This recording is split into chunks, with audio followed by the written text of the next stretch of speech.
A millionaire falls in love with a poor waitress, but before confessing his feelings, he decides to test her intentions. What he discovers changes their lives forever. Hello, viewer. Thanks for joining us. Leave a like and share your thoughts in the comments, along with the city you're watching from. Now let's continue with the story. Marcus Sterling woke early, as he did most days, and dressed in his usual tailored suit, dark grey, pressed to perfection, paired with a silk tie in a subtle navy blue. Only a few years ago, he would have headed straight to his office in the financial district. But recently, he'd developed a small ritual, stopping by an unassuming cafe in downtown Boston. It wasn't the sort of place frequented by wealthy executives or top venture capitalists. The worn-out tiles by the doorway and the snug interior hinted at a more modest clientele. Yet it was here that Marcus felt the pull of something he couldn't quite explain. Each morning, the air smelled of roasted beans and fresh pastries. The chatter of regulars, students hunched over textbooks, workers grabbing coffee to go, echoed through the cozy space. At precisely 7:45 a.m., Marcus would step inside, quietly make his way to the corner table, and wait. He never lingered at the counter, never really interacted with anyone, until Olivia Foster would approach with her gentle smile. She was 28, petite in stature, with light brown hair usually pinned up in a neat bun. Though the cafe uniform of black slacks and a collared shirt didn't do much to highlight fashion sense, there was still something radiant about her presence. Olivia had a habit of greeting every customer with genuine warmth, no forced politeness, no corporate-sounding lines. It felt real. Marcus, used to encountering false charm or calculated interest from those who knew about his fortune, found her authenticity both comforting and unsettling. That particular morning, as she set a steaming latte before him, she offered a familiar nod and said, "Morning, Mr. Sterling. The usual for you?" He cleared his throat. "Yes." "Thank you, Olivia." He tried to add a smile in return, but it came out awkward, like an unfinished gesture. For the last few weeks, he'd noticed his composure wavering under her gaze. He blamed it on her kindness, her ability to make others feel important without any ulterior motive. She seemed so real. He sipped the latte, letting its warmth settle in. Outside, the Boston winter was beginning to show. Frost on the windows, a chill that seeped into his bones whenever he stepped into the wind. Inside, though, the cafe was snug, heated not just by the radiator in the corner, but by a sense of community. The regulars swapped stories about the local news, commented on the Red Sox, or teased each other about weekend plans. Marcus, however, sat alone. It wasn't that he lacked company in life. He had a bustling schedule of board meetings, investor calls, and social events. But all those interactions felt layered with pretense.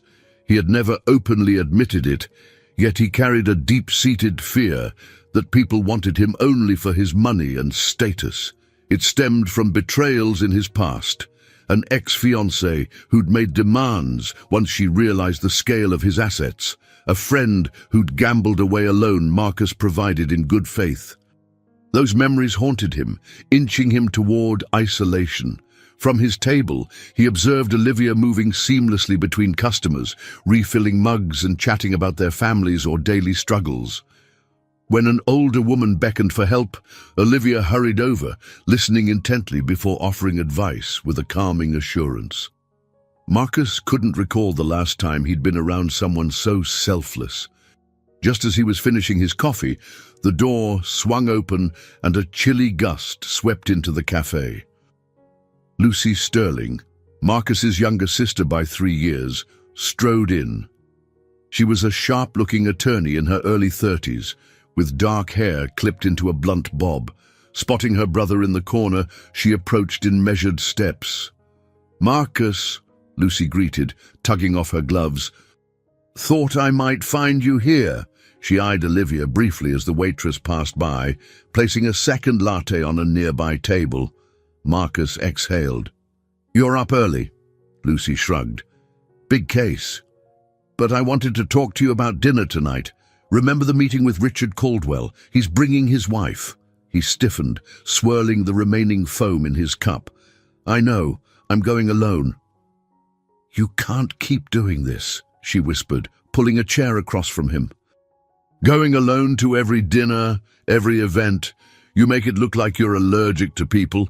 I get it. You're cautious, but you have to let someone in at some point." He didn't reply immediately. His thoughts drifted toward Olivia, the same question echoing in his mind. Could she be different? Lucy snapped her fingers gently in front of him. "Earth to Marcus." He smirked wryly, shaking off the thought. I'm not ready." "Not yet. That's what you always say." Lucy stood up, sliding her gloves back on. "Look, you're my brother, and I love you. But you're going to wake up one day realizing you've shut everyone out." Before leaving, she cast a meaningful glance at Olivia. "You might want to think about it." Marcus watched Lucy's figure disappear through the door, leaving him with the hum of the espresso machine and the low murmur of conversation. He glanced at Olivia one last time. She was wiping a table, her gaze occasionally drifting in his direction. A polite half-smile lit her face when their eyes met. He rose, tugged at the lapel of his suit jacket, and quietly stepped outside into the crisp morning air. The fleeting warmth of the cafe contrasted sharply with the sting of the wind on his cheeks. Despite himself, he felt a pang of something he hadn't allowed in years. Hope. It scared him, but it also drew him in. Tomorrow, he decided, he would come back, and maybe, just maybe, he'd manage more than a simple thank you when Olivia brought his coffee. That same afternoon, Marcus found himself in his high-rise office overlooking the Charles River. Sunlight glinted off the water's surface, a serene scene at odds with the tension brewing inside. He had a crucial meeting with Richard Caldwell later, one that could secure a significant international contract for Sterling Technologies. Yet Marcus's thoughts weren't on the contract. They kept drifting back to Lucy's warning and the subtle spark he felt whenever he saw Olivia. Leaning back in his leather chair, Marcus glanced at the clock. It was nearly 5. The dinner was at 7 in an upscale restaurant known for fine wines and discreet service. He was expected to show up with a date, a small detail Richard had casually mentioned, but that Lucy had hammered home. In truth, a companion wasn't essential, but Caldwell liked the appearance of well-rounded family men at the negotiation table. Marcus loathed the superficiality, yet understood the political underpinnings. His phone buzzed with a reminder about the dinner. Exhaling, he stood and ran a hand through his neatly styled hair. Could he invite Olivia? The idea flashed through his mind again, but how would that even work? Approaching her suddenly, revealing that he was a multi-millionaire in need of a +1, it felt manipulative. He didn't want her to feel like a trophy or a convenient fill-in. And there was another problem.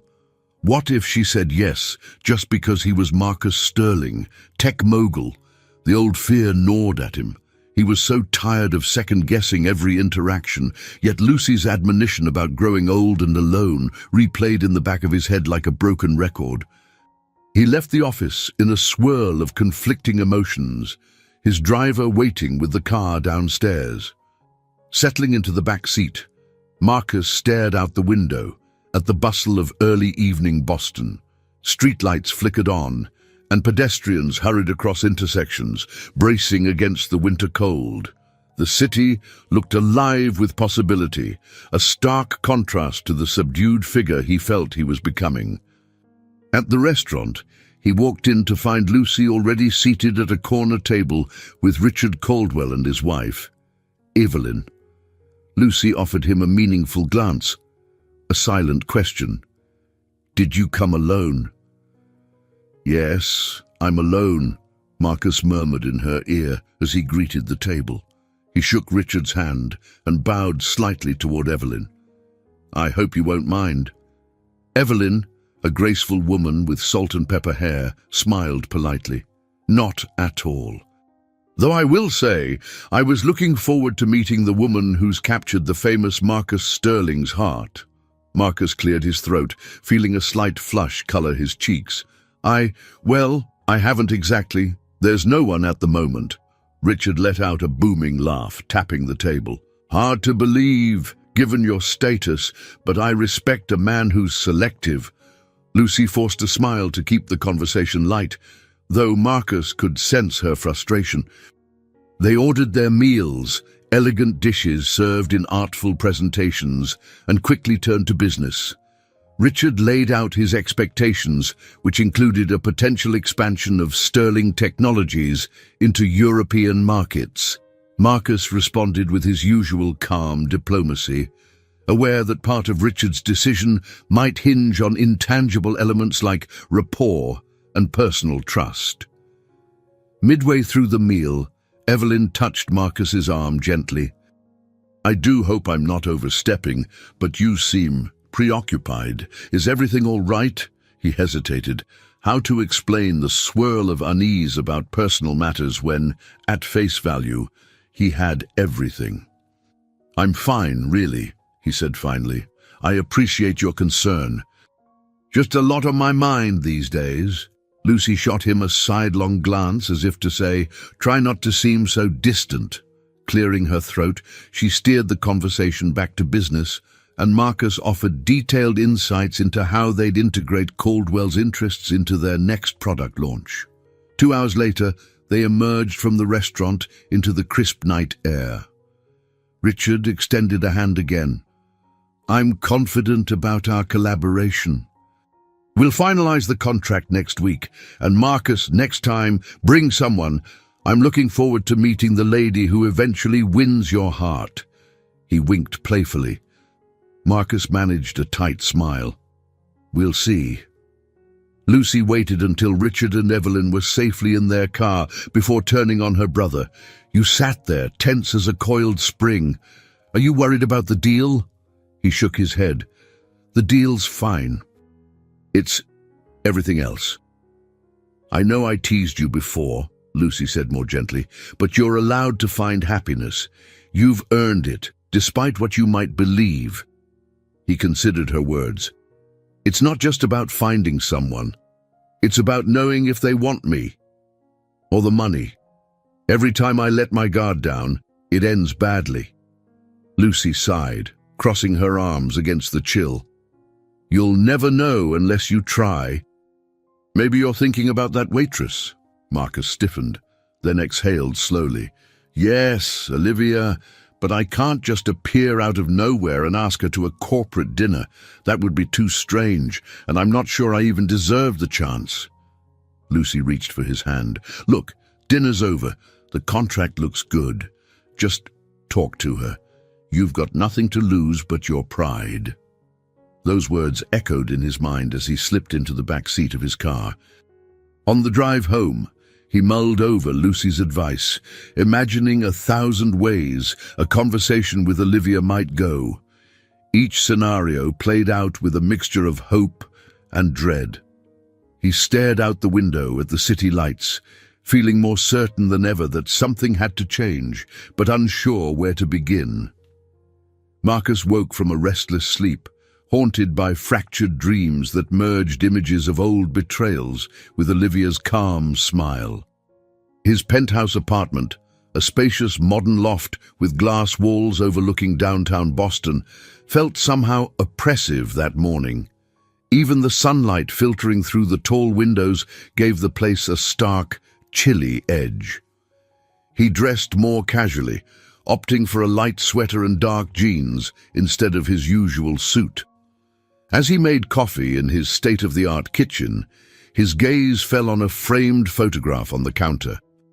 It was him with Charlotte, his former fiancée, taken 3 years earlier. They were all smiles in front of a private jet, heading to a luxury vacation. He remembered how proud he'd felt, until the day she revealed her true colors, demanding access to his bank accounts and connections to secure her lifestyle. When he refused, she vanished as though he meant nothing. He set the photo face down, the memory too bitter to confront so early. His phone buzzed with a message from an old college friend, Greg, who'd lost contact after borrowing a significant sum to start a new venture, which turned out to be a string of ill-fated gambling attempts. Seeing Greg's name brought back that familiar sting of being used. Could he trust anyone's intentions anymore? By the time Marcus headed out the door, he was already on edge. The morning chill enveloped him as he slid into his car, determined to visit the cafe again. He told his driver to drop him a block away. Lately, he'd preferred to walk part of the distance, perhaps to gather courage, or maybe to appear less like a wealthy businessman. He wasn't entirely sure. When he stepped into the cafe, the comforting aroma of roasted coffee beans and fresh pastries clashed with his swirling anxiety. He spotted Olivia right away, but instead of going to his usual corner table, he hesitated, lingering near the entrance. The place was bustling, and Olivia looked busy, taking orders at the counter. He noticed the gentle slope of her shoulders, the slight flush to her cheeks as she moved from customer to customer, somehow keeping track of everything without losing that trademark smile. Eventually, she saw him and offered a friendly wave. Marcus moved to the side, waiting until she finished serving. When she approached, pen tucked behind her ear, she greeted him with genuine warmth. "Good morning, Mr. Sterling. Here for your usual latte?" He forced a small smile. "Yes, please. Though you can call me Marcus." Her cheeks turned a faint pink, but she nodded politely. "Sure, Marcus. Have a seat. I'll bring it right over." He settled at a table closer to the window this time, scanning the familiar surroundings. An elderly man in a worn coat sipped black coffee, reading the newspaper. A couple of college students quietly reviewed class notes. The cafe's hum lulled him into a more reflective state. By the time Olivia brought his drink, he'd managed to calm his racing mind. She placed the latte in front of him and lingered a moment. "You seem, I don't know, a bit different today. Everything all right?" He cleared his throat, taking a quick sip. "I'm fine. Just dealing with some old memories." Her brown eyes softened. "I understand. We all have a past, right? Though sometimes we carry more of it than we should." He looked at her, surprised by her insight. "That's very true. I've had my share of ghosts," she added quietly, then seemed to catch herself. "Anyway, if you need anything else, let me know." Marcus wanted to ask more about her past, about her life beyond this cafe, but a small group of new customers entered, pulling her attention away. He watched her go, feeling a weight on his chest. What ghosts could someone like Olivia have? Before he could dwell too long, his phone vibrated. It was Lucy calling. He picked up, keeping his voice low. "Marcus," she began. "You okay? I got a call from Greg earlier. He said he's been trying to reach you." Marcus exhaled slowly. I'm not sure I want to call him back." "Well, maybe it's time to draw a line, if he's just going to ask for more money." "I know," Marcus cut in, voice tense. "It's just exhausting. I'm tired of always being suspicious, but I'm also tired of being used." Lucy's tone softened. "I'm sorry. I really am. Listen, if you want a break from all that, maybe we can catch lunch tomorrow. We'll talk about anything except business or the family fortune." He managed a faint smile. "That might be nice. Thanks." After hanging up, he finished his latte in thoughtful silence. The restlessness that had plagued him all morning still stirred, but now it was tinged with a budding sense of longing. He glanced toward the counter where Olivia was handing out pastries. Whenever she laughed, it was genuine, lighting up her entire face. Charlotte, Greg, the countless acquaintances who disappeared once they realized they wouldn't be granted limitless access to his bank account. These memories loomed like dark clouds, warning him against hope. Yet here, in this unpretentious cafe, he felt drawn to something pure, something good. It terrified him because it wasn't built on the usual corporate foundation of deals and mutual benefit. Rising from the table, he left a tip by the saucer, more generous than usual, though he wondered if Olivia might interpret that as a show of wealth. He hesitated, then scribbled a quick note on the napkin. "Thank you for being real." Placing it beneath the coffee cup, he slipped out before he could lose his nerve. Outside, a gust of wind made him shiver. As he walked back toward his waiting car, he replayed Olivia's quiet words about ghosts. Could he dare to believe that someone like her, kind, genuine, radiant, had secrets of her own? Or was he reading too much into a casual remark? One thing was certain. The shadows of his past weren't done with him yet. And if he was ever going to break free from their hold, he needed a new kind of courage, one that might start with the most ordinary gesture of all, a simple conversation with a remarkable waitress. Early the next morning, Marcus decided to return to the cafe despite a tight schedule of meetings. He felt an inexplicable urge to see Olivia again, to find out more about the gentle spark he sensed whenever she spoke. The winter wind bit at his cheeks as he walked briskly from where he'd asked his driver to drop him off. Stepping inside, he was greeted by the aromatic swirl of fresh beans and a rush of warm air. Olivia stood at the espresso machine, her hair done up in the usual neat bun, but today she wore a lavender scarf, likely to combat the drafty front door. Catching sight of him, she gave a reserved wave, as though unsure if his presence was mere coincidence. He settled at a small table near the window. Within minutes, she brought over a cup of black coffee, raising her eyebrows in silent question. "I decided to switch it up today," he said, tapping the mug. "Hope that's okay." She smiled. "Of course. I just wasn't sure if you'd want something different after, well, your note yesterday. It was thoughtful, by the way." Heat crept across Marcus's neck. He hadn't planned on leaving a note, but the moment had felt right. "I'm glad you didn't find it odd." She lowered her gaze, fiddling with a stray napkin. "Not at all. It was nice." They were both silent a moment, the background chatter of the cafe filling the gap.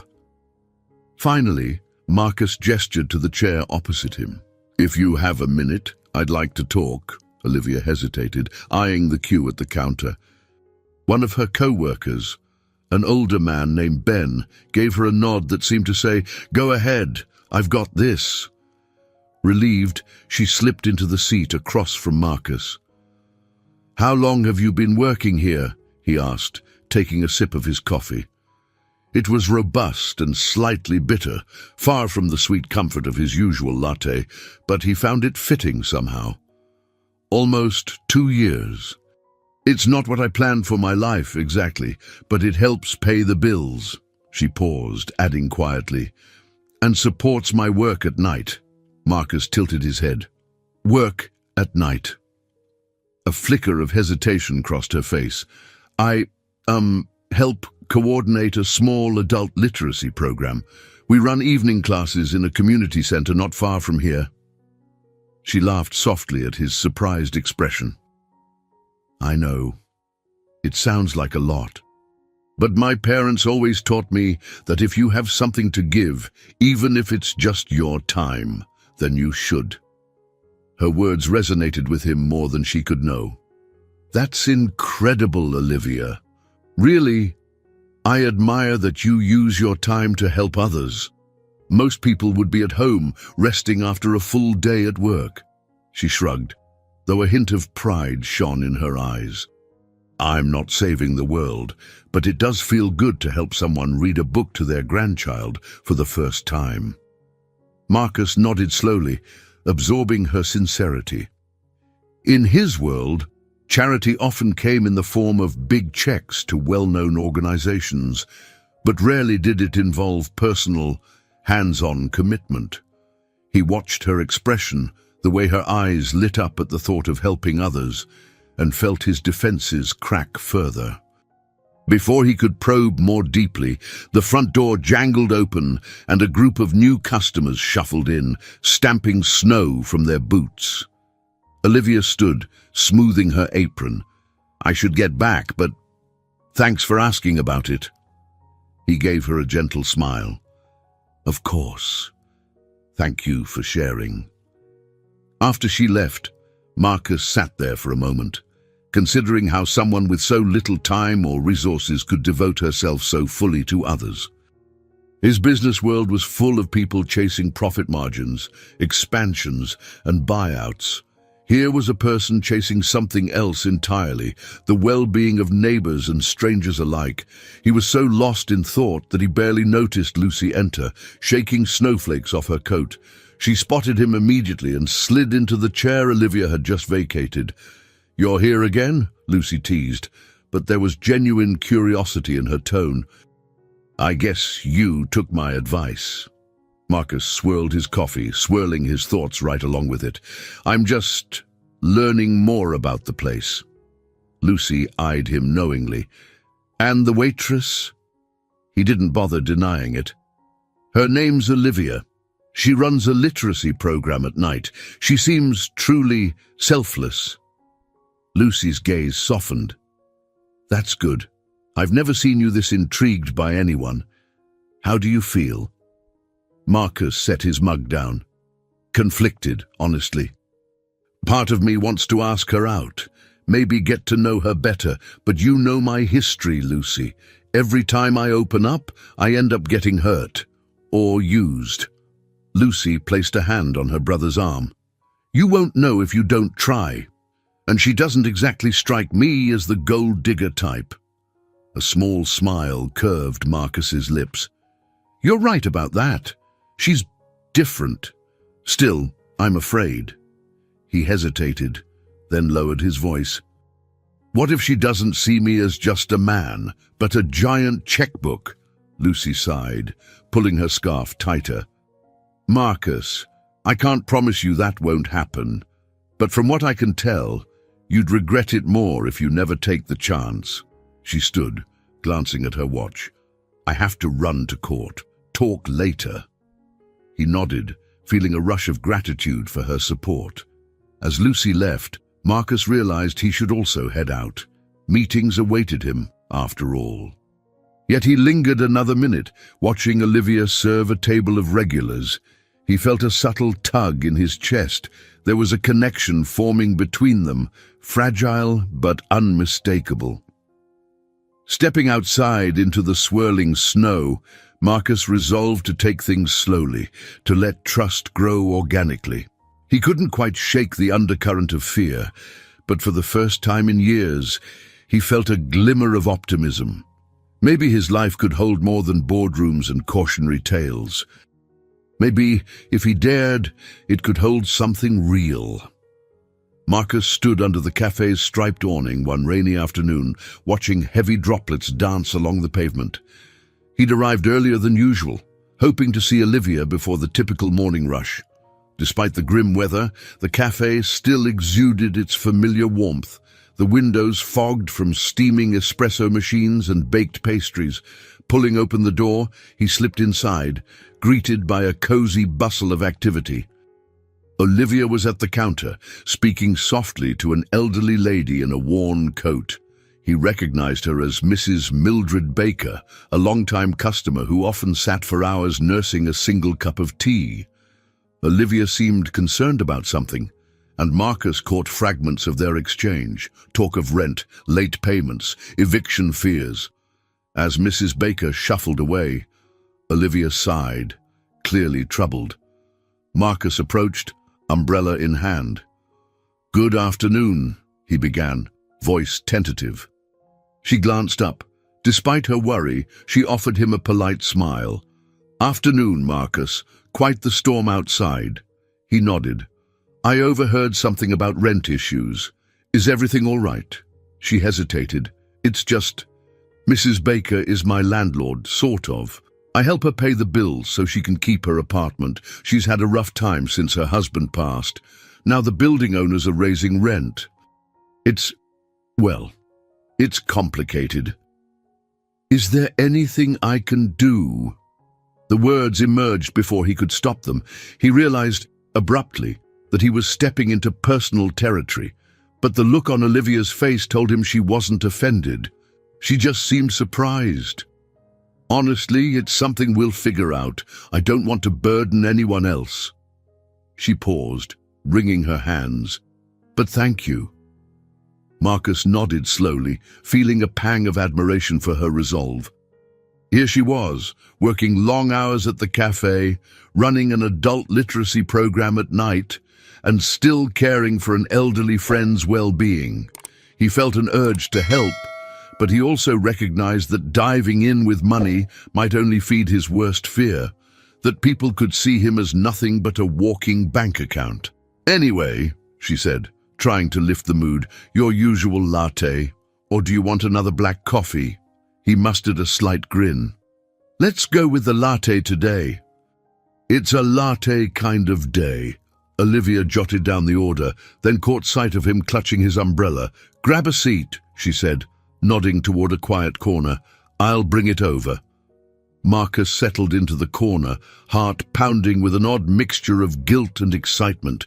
Guilt because he hadn't revealed who he really was. Excitement because the more he saw of Olivia, the stronger he felt about her.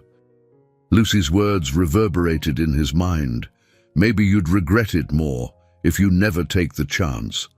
A few minutes later, Olivia arrived with the latte, foam swirling in a delicate pattern on top. She lingered, leaning in slightly. I haven't seen you in a few days. Everything all right? He nodded, picking up the cup. Just work, meetings, deals. You know how it is. She tilted her head. Must be busy being a professor, especially this time of year, right?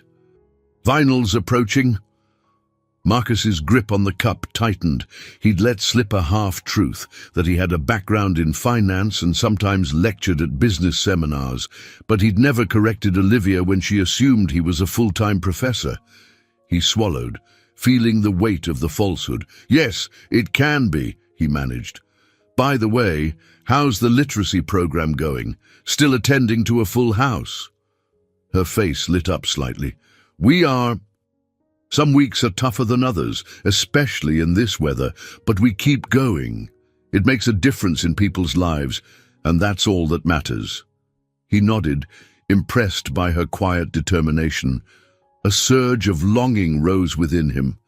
He wanted to share more of his own life, to let her see past the careful facade he'd built. But the fear of losing her trust if she discovered his true identity paralyzed him. They were momentarily interrupted by a small commotion. Someone dropped a plate, and shards scattered across the floor. Olivia excused herself to help clean up. Marcus watched as she knelt to gather pieces, uncomplaining, comforting the apologetic co-worker who'd fumbled. He sipped his latte, mind racing. There was something he needed to do, either come clean or find a way to test if her intentions were genuine. His heart pounded at the second option.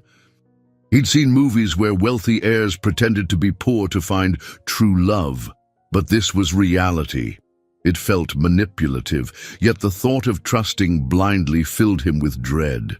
A few minutes later, Olivia returned, wiping her hands on a towel. Sorry about that. Everything's fine now. He hesitated, then took a breath. Hey, there's a business dinner I might have to attend soon. If you're free sometime, maybe we could... He paused, swallowing hard. I mean, I'd like to get to know you better. Maybe have coffee or dinner outside of the cafe. Her eyes flicked with curiosity, but she took a step back. Oh, that's kind of you. But I have to be honest, I'm a bit cautious about mixing personal and professional life. She glanced around the cafe, then added gently, I've had my share of complications. A twinge of disappointment cut through him, but he kept his voice steady. I understand. If you ever change your mind, let me know. She offered a hesitant nod. I will. Thank you. As she walked away, Marcus felt the chasm of his own creation widen. He knew that if he truly wanted to invite her into his world, he'd have to do it honestly. But the fear of being used, of repeating past mistakes, held him back. Stepping out into the continuing rain, he gripped his umbrella tight, water splashing around his polished shoes. There, on the wet sidewalk, he made a decision, albeit a hesitant one. He would find a way to test her intentions, if only to protect his heart. Yet even as resolve formed, a pang of guilt twisted in his stomach. He couldn't shake the feeling that he was about to cross a line that might bring him closer to the truth, or drive a deeper wedge between them. Marcus Sterling paced across the polished hardwood floor of his penthouse living room, the distant lights of Boston flickering through floor-to-ceiling windows. Night had settled in, bringing a hush that only emphasized the swirl of thoughts in his mind. He checked the time on his phone. Any moment now, Howard Green, his old college professor and one of the few people he truly trusted, would arrive. Howard was 60, a distinguished academic from Harvard with a deeply lined face and a calm presence that Marcus had always found comforting. While many saw Howard as a formidable intellectual, Marcus knew him as a man who listened first and judged rarely. A soft knock at the door prompted Marcus to exhale in relief. He crossed the living room and opened it to find Howard standing there in a tweed coat, his salt and pepper hair slightly tousled by the wind. "Come in," Marcus said, stepping aside. Howard offered a warm grin. "Quite a view you've got here, son. It's been a while since my last visit." Marcus nodded, leading him toward a seating area by the window. "Coffee or tea?" "Tea, if you have it," Howard replied, settling onto the sofa and gazing out at the glittering skyline. "I'm cutting back on caffeine." Marcus busied himself in the kitchen, heating water and gathering cups. It felt oddly domestic, this moment of preparation, especially given the turmoil inside him. After a few minutes, he returned with 2 mugs of steaming tea. The aroma of chamomile wafted between them. Howard took a careful sip. "Now," he began in his gentle baritone, "you sounded troubled on the phone. Something about a woman you've met." Marcus looked into his tea, then back at Howard. "Her name's Olivia. She works at this small cafe I've been visiting. She's genuine, kind, different from anyone I've known in a long time." "So where's the trouble?" Howard asked, eyebrows drawing together. Marcus set his mug down on the coffee table. "I'm afraid she might be another Charlotte, or another Greg, someone who will eventually see my money as the real prize. I know that sounds cynical, but it's happened so often before." Howard nodded thoughtfully. "You've had your share of betrayals. It's natural to be cautious, but I don't want to push her away," Marcus continued. "Lucy's been telling me I need to open up. Part of me wants to just tell Olivia who I am, show her my world. Another part wants to test her, to be absolutely sure she's not interested in me only for my fortune." Howard's gaze turned pensive. "Testing someone's character can be a dangerous path. You risk betraying trust before you even give it a chance to form." "But I understand the dilemma." Marcus felt his heartbeat quicken. "I was thinking about presenting myself more humbly, like just a modest professor of finance, not the founder of a multi-million-dollar firm." Howard studied him for a moment. "If you go down that road, you have to be prepared for the consequences. Deception can breed more deception. Are you sure there's no better way?" Running a hand through his hair, Marcus stood and walked to the window. The city below looked peaceful, but inside he felt the tension coil. "I don't know," he admitted. "She's already assumed I'm a professor because I mentioned I lecture sometimes. I haven't exactly confirmed or denied it outright. The charade sort of took shape on its own." Howard set his tea aside and rose, joining Marcus by the window. Their reflections glimmered on the glass, 2 figures lost in thought. "Let me offer this. Whatever you decide, do it wholeheartedly. If you choose honesty, Be fully honest. If you choose to keep up a pretense, recognize the moral burden and be prepared to confess eventually. Secrets can destroy relationships. Marcus turned to face the older man. You're not going to tell me it's completely wrong. The professor smiled wryly. Right or wrong depends on your intention. If your aim is to manipulate, I'd say it's wrong. If your aim is to protect your heart, I understand the impulse. But remember, no relationship can be built on half-truths forever.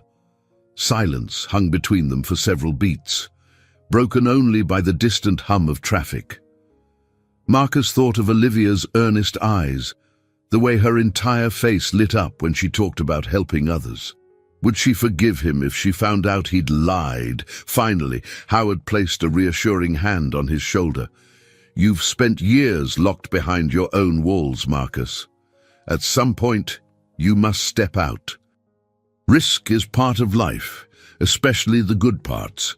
Marcus swallowed hard. I appreciate your perspective. I just worry that if I'm honest too soon, she might be swayed by my wealth. And if I lie too long, she'll never trust me again. Howard's expression was gentle. That's the crux of it, isn't it? You have to decide which risk is worse. They talked for another hour, the conversation meandering through recollections of Marcus's college days and the idealism he once held. By the time Howard departed, Marcus felt a strange mix of clarity and dread. The older man's words echoed in his mind. At some point, you must step out.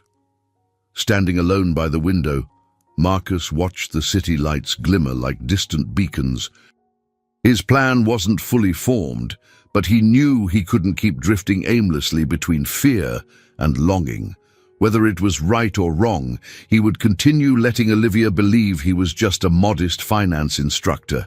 For now, he needed to see her unfiltered reactions to a simpler version of himself. Only then, he told himself, could he be sure her feelings were genuine. Yet, as the elevator took Howard down, Marcus felt the first true pang of guilt pressing against his chest. He wondered if this test would cost him more than he was prepared to pay. The next morning, Marcus woke early, a tangle of new determination and lingering doubt filling his mind.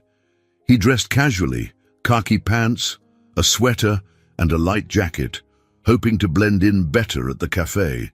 He'd already called his office, telling his assistant he'd be out until midday. He needed to finalize his plan for how to approach Olivia without revealing his wealth. Stepping onto the street, he decided to forego his driver entirely. Instead, he headed to the T station, purchasing a ticket like any other Boston commuter.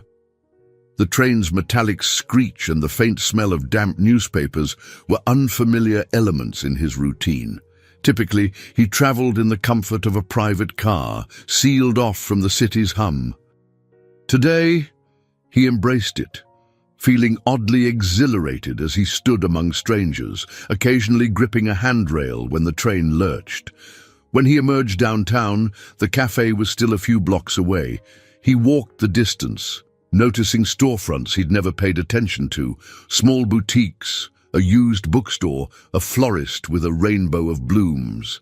That blossoming sense of novelty reminded him of who he was before the money and betrayals made him guarded.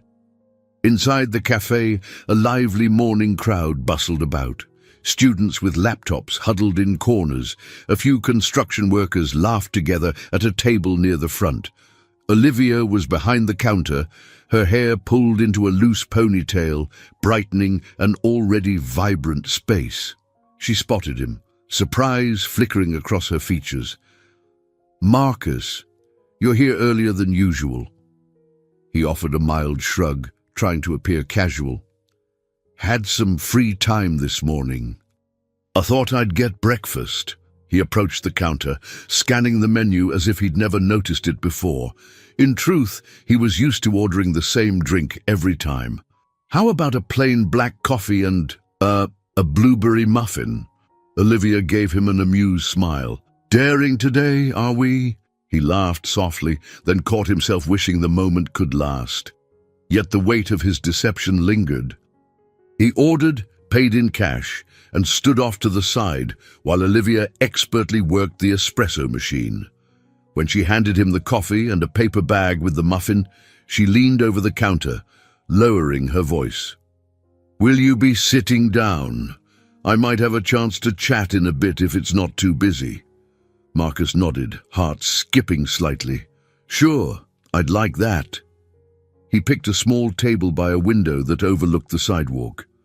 While nibbling at the muffin, he half listened to the cafe's ambient sounds, a barrage of names called out for cappuccinos, the hiss of steaming milk, lively conversations.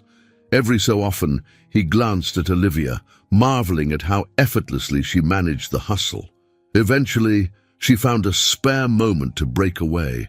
Approaching him, she smiled apologetically.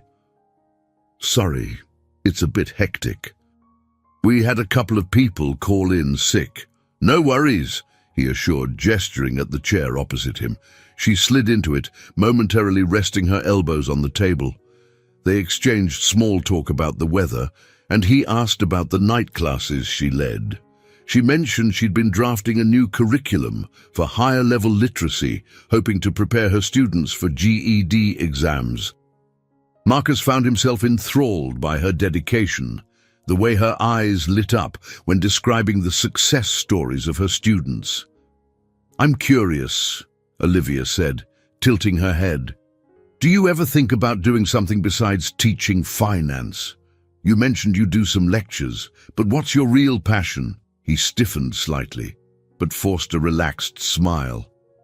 Well, I guess you could say I'm into tech too. But teaching, educating others, has always felt fulfilling. It wasn't entirely untrue. He did enjoy imparting knowledge, though usually it was in the context of investor summits or product launches. She nodded thoughtfully. "That's good. Real passion should make a person shine. Honestly, it's what I feel when I'm helping people learn to read." He swallowed, observing the sincerity in her voice. This was what he feared losing if she discovered his subterfuge too soon.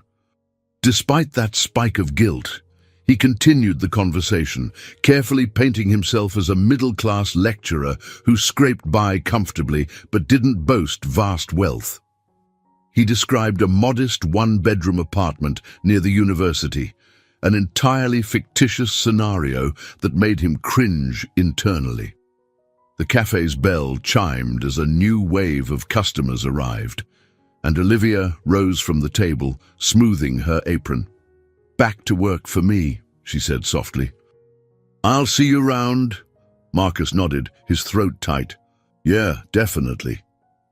She walked away, weaving through the crowd to the register. Leaning back in his chair, he exhaled. He'd crossed a line today, telling half-truths, feeding the idea that he was just a regular working man. He told himself it was necessary to protect both of them from a potential heartbreak if her feelings weren't genuine. Yet a subtle dread tugged at him. He was leaving the realm of his ordinary life, where everything was controlled by wealth and status, and stepping into a new world of simpler interactions. The thrill of anonymity felt like a final push away from his usual routine, but it also spelled deeper entanglement in a web of deception. As he finished his coffee, he couldn't shake the sense that he was forging a path that would demand an even greater reckoning down the line. A brisk wind brushed across Marcus's face as he left the cafe that morning, heading toward the community center Olivia had once mentioned. He had no specific plan other than curiosity and a deep desire to see the side of her life she spoke of with such passion. The building wasn't far, just a few blocks away in a less affluent part of town.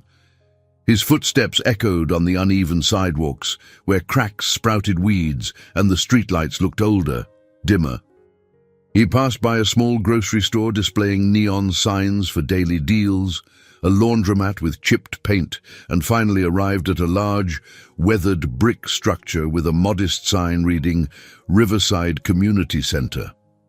It looked functional rather than inviting, but Marcus felt his heart pound with interest. Slipping inside, he found a volunteer at the front desk, a middle-aged man wearing a threadbare cardigan. The man greeted him with a polite smile. "May I help you?" Marcus cleared his throat. "I'm just looking around. I heard there's an adult literacy program here in the evenings. I'm a teacher, interested in seeing what kind of curriculum they offer." The volunteer nodded, beckoning him forward. "Yes, we have classes most weeknights. The main coordinator is a young woman named Olivia Foster," Marcus supplied, unable to hide a small grin. "I've met her." "Right, she's wonderful." The man's expression brightened. "Her classes are popular.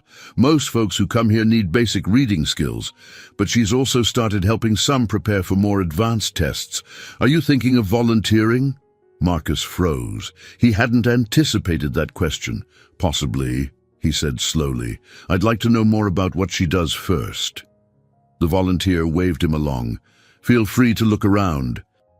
"Though Miss Foster isn't here until later in the day," Marcus thanked him, wandering deeper into the center. He passed a multi-purpose room where seniors were playing bingo, laughing over their cards. Another room housed a small library with donated books, worn spines bearing testimony to years of reuse. The entire place felt worlds apart from the glossy corridors and high-tech offices that defined his usual environment. Moving on, he found the classroom designated for literacy programs, a simple space with plain walls, folding chairs, and a whiteboard. A box in the corner overflowed with paperbacks and worksheets. Nearby stood a shelf packed with dictionaries and basic grammar books. Though unremarkable by typical corporate standards, the room emanated a quiet sense of purpose. He could practically envision Olivia guiding her students through each page, encouraging them with soft smiles and unwavering patience. The thought warmed him. Despite the mismatch between this humble setting and the glamorous lifestyle his wealth afforded, he felt a strange sense of belonging here. If only he could stand by her side, helping in a genuine way. A small group of volunteers entered, chatting animatedly. Marcus stepped aside, listening unobtrusively.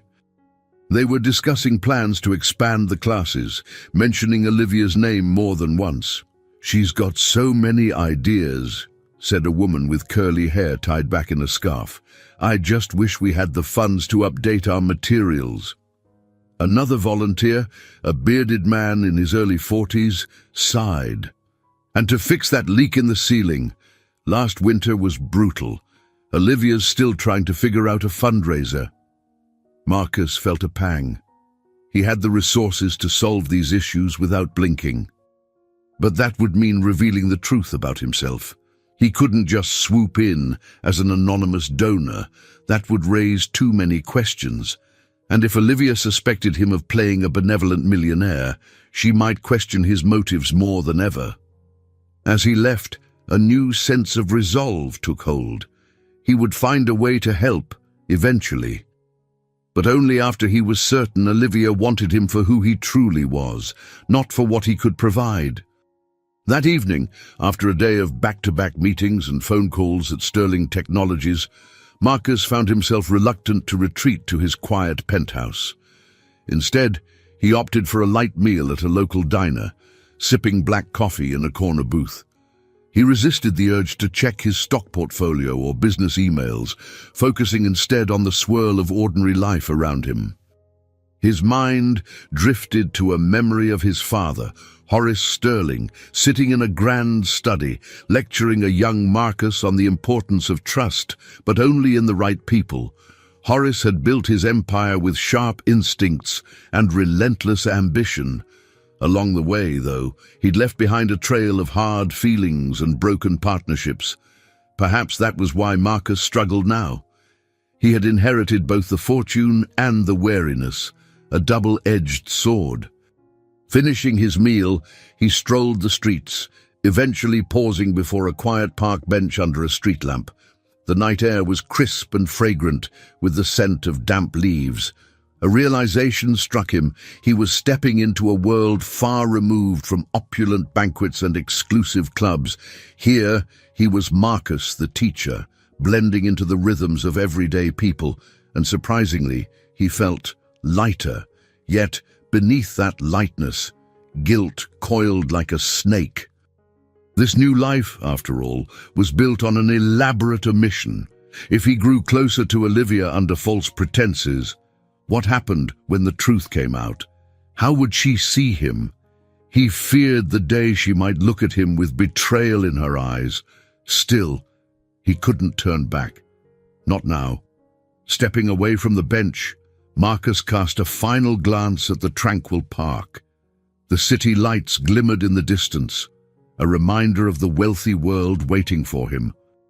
But for the moment, he was part of this unassuming realm, one that might offer real human connection or might lead to heartbreak if his secret unraveled too quickly. With renewed resolve, he pocketed his hands and walked on, determined to keep treading this narrow path between honesty and deception.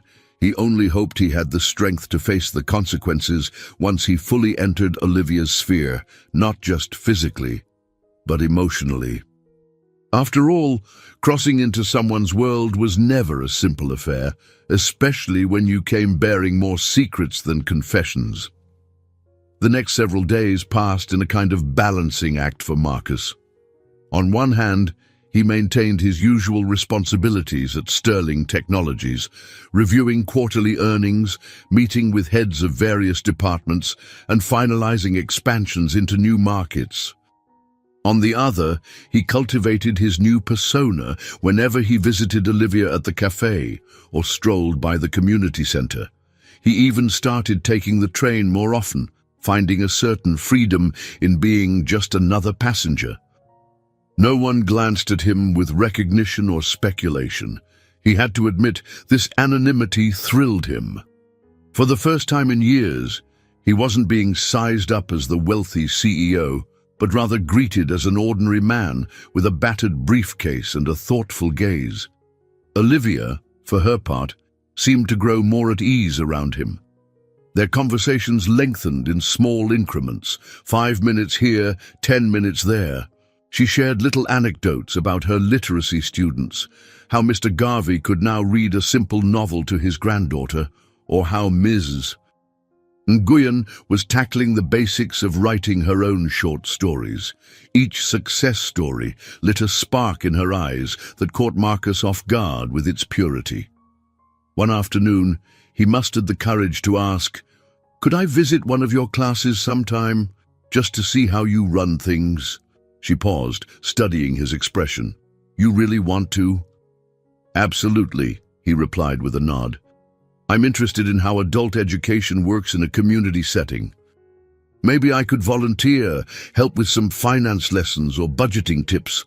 Her face brightened. "That would be amazing. We do have a session tomorrow evening. It might be a bit crowded, but extra help is always welcome. You sure you can spare the time?" Marcus had a slate of meetings the next day, but he refused to let them derail this chance. "I'll make time." That next evening, he showed up at the Riverside Community Center a few minutes early. The building's fluorescent lights buzzed faintly overhead as he found the classroom Olivia had mentioned. Rows of simple chairs faced a whiteboard where she had already written out the night's lesson. Reading for comprehension, short stories.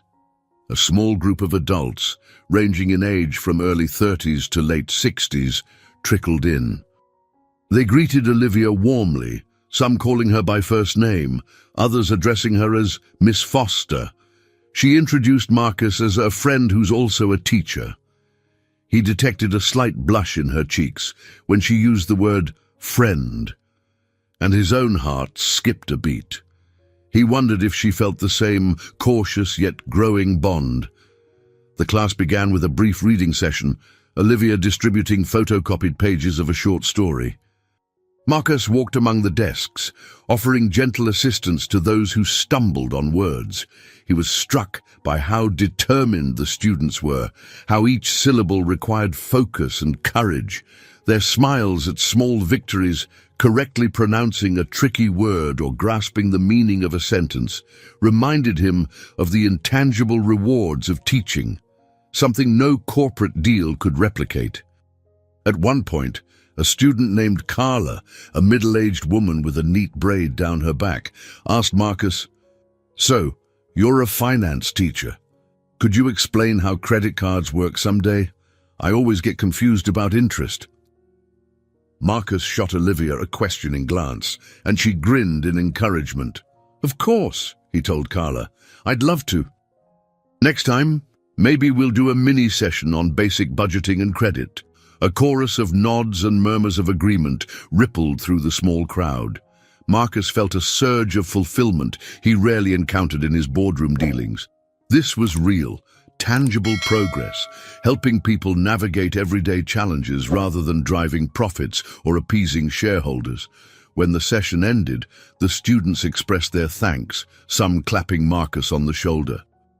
Olivia began tidying up the room, gathering papers and worn textbooks. As he helped stack chairs, the overhead lights flickered slightly. Rain had started outside, pattering against the windows. "You were great," Olivia said softly, turning to Marcus. "They really took to you." He shrugged modestly. "They're the ones doing the hard work. I just answered a few questions." She tucked a stray strand of hair behind her ear. "Honestly, this is the first time I've seen them so engaged with anything financial. Maybe it's your teaching style, or maybe just your enthusiasm." Their eyes met for a moment, the closeness electrifying. Marcus felt words rising in his throat, things he wanted to confess about who he was and why he was there. Yet the weight of his secret held him back. He reminded himself of the vow he'd made, to remain low-key until he could truly trust Olivia's intentions. Clearing his throat, he asked, "Are you heading home now?" She nodded. "In a few minutes. I usually stay to chat with anyone who needs extra help or just some support." He admired how she gave every ounce of her energy to these classes. "And Mrs. Baker, does she still live with you? Or do you live with her?" The question sounded awkward, but it was something he'd been curious about since she first mentioned it. Olivia offered a gentle smile. "We share an apartment, technically under her name. I pay most of the bills now. She's like family to me, in a way." Marcus felt another wave of respect. This woman didn't just clock in and clock out. She gave her heart and resources to anyone in need. And yet, part of him couldn't help but think, if she knew I could pay for all of this in one stroke, would she still value me in the same way? "I'll walk you out," he said, gathering the last of the materials. Together, they stepped into the hallway, the hum of leftover conversation trailing behind them. Rain drummed on the roof. This was his new normal, juggling the role of a modest teacher by night, while by day he remained the powerful, guarded CEO. For the first time, he didn't find it exhausting. Rather, he discovered a sense of purpose that had been missing for years. Yet as they reached the entrance, Marcus caught a glimpse of his reflection in the glass door, his tailored but casual clothes, his carefully nurtured facade. A stark reminder that he was straddling two worlds. Sooner or later, he would have to choose one, or find a way to merge them without shattering Olivia's trust. A week after his first volunteer session, Marcus was already a familiar figure in the literacy classroom. He began holding brief, informal workshops on personal finance, explaining credit scores or simple ways to budget. The students approached him eagerly, grateful for down-to-earth guidance. He sensed their trust growing, which only compounded the guilt nibbling at his conscience. One evening, as he wrapped up a lesson, a gruff voice called out from the doorway, "Hey, mind if I sit in next time?" Marcus turned to see a tall, broad-shouldered man leaning against the frame. He looked to be in his 50s, with silver in his hair and a quiet intensity about him. Olivia's face lit up. "Hank, of course you can. I didn't know you were interested." Hank Miller, Marcus recalled Olivia mentioning him once or twice as a longtime friend of the community center. He was a veteran who'd been through multiple deployments, now working part-time security. With a nod of thanks, Hank stepped in, crossing his arms. "I've been thinking," he muttered, shifting his weight. "A lot of folks can't figure out the financial system, including me. I can handle most tasks, but credit card statements, loans, that's another beast." Marcus extended a friendly hand. "I'd be happy to help. Name's Marcus." Hank eyed him for a moment before shaking his hand. "Heard about you, the new volunteer teacher. Glad to have you round." After the students left, Hank lingered with Marcus and Olivia, chatting about the challenges veterans face when they return home. Finding stable work, managing disability payments, dealing with post-traumatic stress. Marcus listened with genuine empathy, touched by Hank's candor. Meanwhile, Stella Hopkins, a cheerful woman in her early 50s who volunteered at the center's front desk, joined them with a tray of leftover pastries from a local bakery donation. She offered them around, beaming at Marcus. "We appreciate your help, dear. I can't tell you how much you've already done to motivate people here." Marcus felt warmth spread through him. "I'm honored to be part of it." Olivia smiled at their camaraderie. "You see, we're practically a family here. Even if the building's not much, the people make it feel like home." Hank grunted in agreement. "Still, we could use more resources, fix up some leaky ceilings, get new desks. Stella's been complaining about the broken heater in her reception area. Won't be pleasant when winter hits full force." A pang of longing shot through Marcus again. If only he could offer a simple solution, money, or a connection to a wealthy donor. But that would mean blowing his cover. Instead, he forced a smile. "Maybe we can organize a fundraiser or apply for community grants." Stella brightened, nodding eagerly. "That's a good idea." Hank rubbed his chin. "Sure, if you know how to navigate that stuff. Lots of paperwork and red tape, though Olivia's been trying." Olivia shrugged modestly. "I've applied for a few small grants. We'll see what happens." As they chatted, Marcus realized these new allies, Hank, Stella, the students, were the kind of people he'd rarely interacted with as CEO. Their struggles were real, their victories small but significant, and despite coming from different walks of life, they accepted him readily, no questions asked. It touched him more deeply than he cared to admit. Eventually, they locked up the classroom. Olivia and Stella left together, engrossed in conversation about future lessons.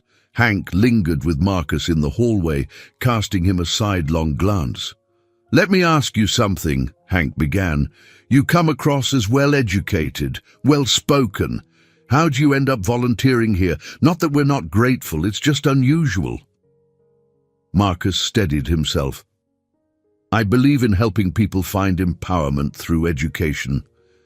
And sometimes I just need a break from the usual grind." It wasn't a lie, but it wasn't the full story either. Hank nodded, seeming satisfied. "All right, fair enough. If you ever need anything around here, like if somebody gives you trouble, let me know. I keep an eye on this place, make sure everyone stays safe." "Thanks, Hank. I appreciate that." They parted ways in the parking lot. As Marcus approached his car, an older, modest sedan he'd purchased specifically for blending in, he paused to look back at the community center's dimly lit entrance. He'd gained unexpected allies, people who seemed genuinely good. The difference between them and many in his corporate circle was striking. There was no angle, no hustle for his money or influence. They just valued him for what he could offer in knowledge and kindness. Sitting behind the wheel, he wondered how long he could maintain this dual existence. With each new friend he made, the potential fallout of his deception grew.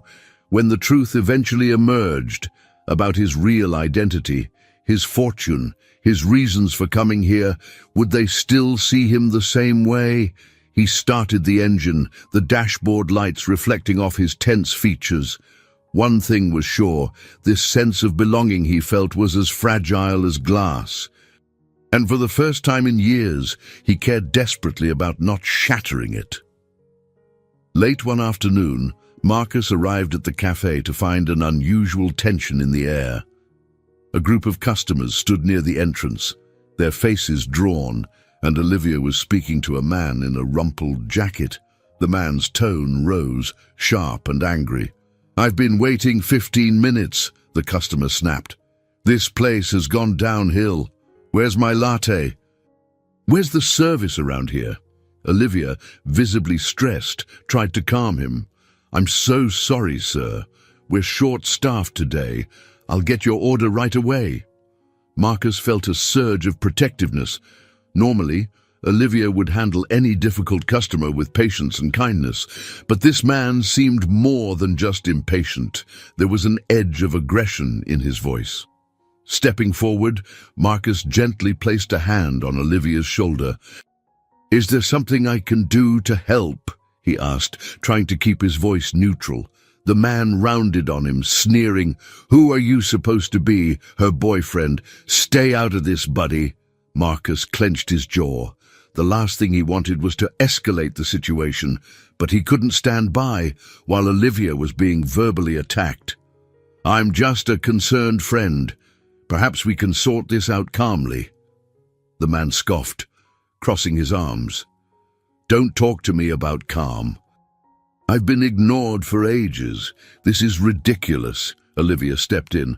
"Sir, I'll personally make your drink now. If you'd like a pastry, it's on the house." That didn't seem to appease him. He pointed a finger at Olivia. "You think a free muffin solves it? You better remember customers keep you in business. You don't serve me right. I'll see to it this cafe's reputation goes down the drain."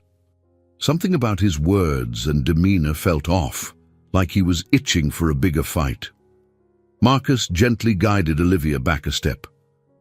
"Let's take a breath. She said she's going to fix your order." "You really want to keep pushing me?" the man challenged, his voice rising. A couple of other customers glanced over warily. Marcus met his glare, maintaining a calm exterior. "No one's pushing you, sir. I'm just asking you to respect the person who's trying to assist you." The man let out a harsh laugh. "Respect, nah? Easy for you to say, dressed all nice, coming in here like you own the place." Marcus felt a flicker of recognition. Did he know this man? Something about his face felt vaguely familiar. Before he could place it, Olivia gestured for him to step aside.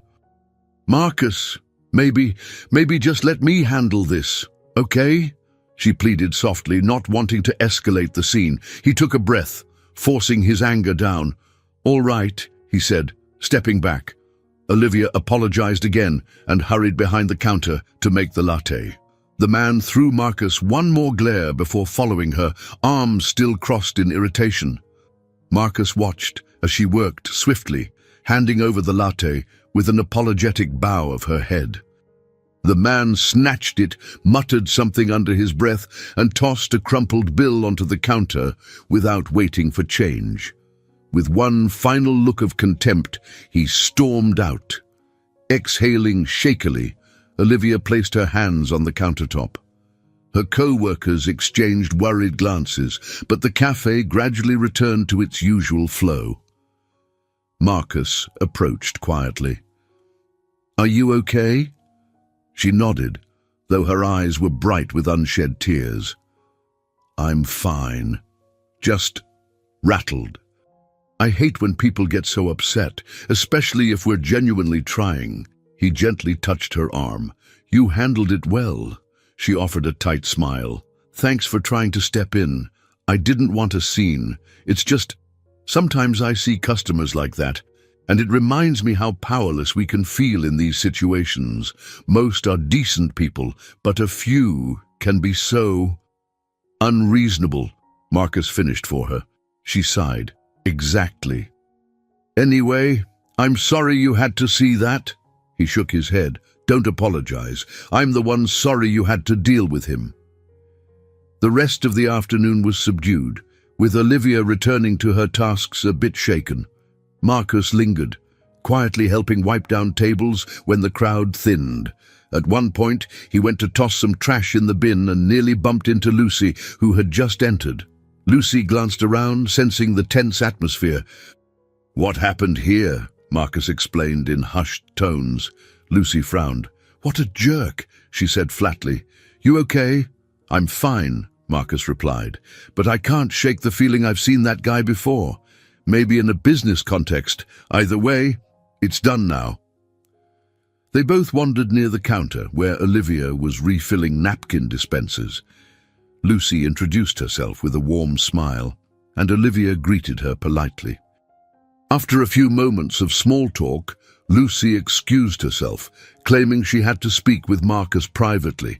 Stepping outside together, Lucy arched an eyebrow. "So that was Olivia, huh? She seems lovely and exhausted. This job is tough." Marcus nodded. Glancing back through the cafe's window, Olivia chatted with a co-worker, but her shoulders looked tense. "Yeah, she is. And she's dealing with more than just this job."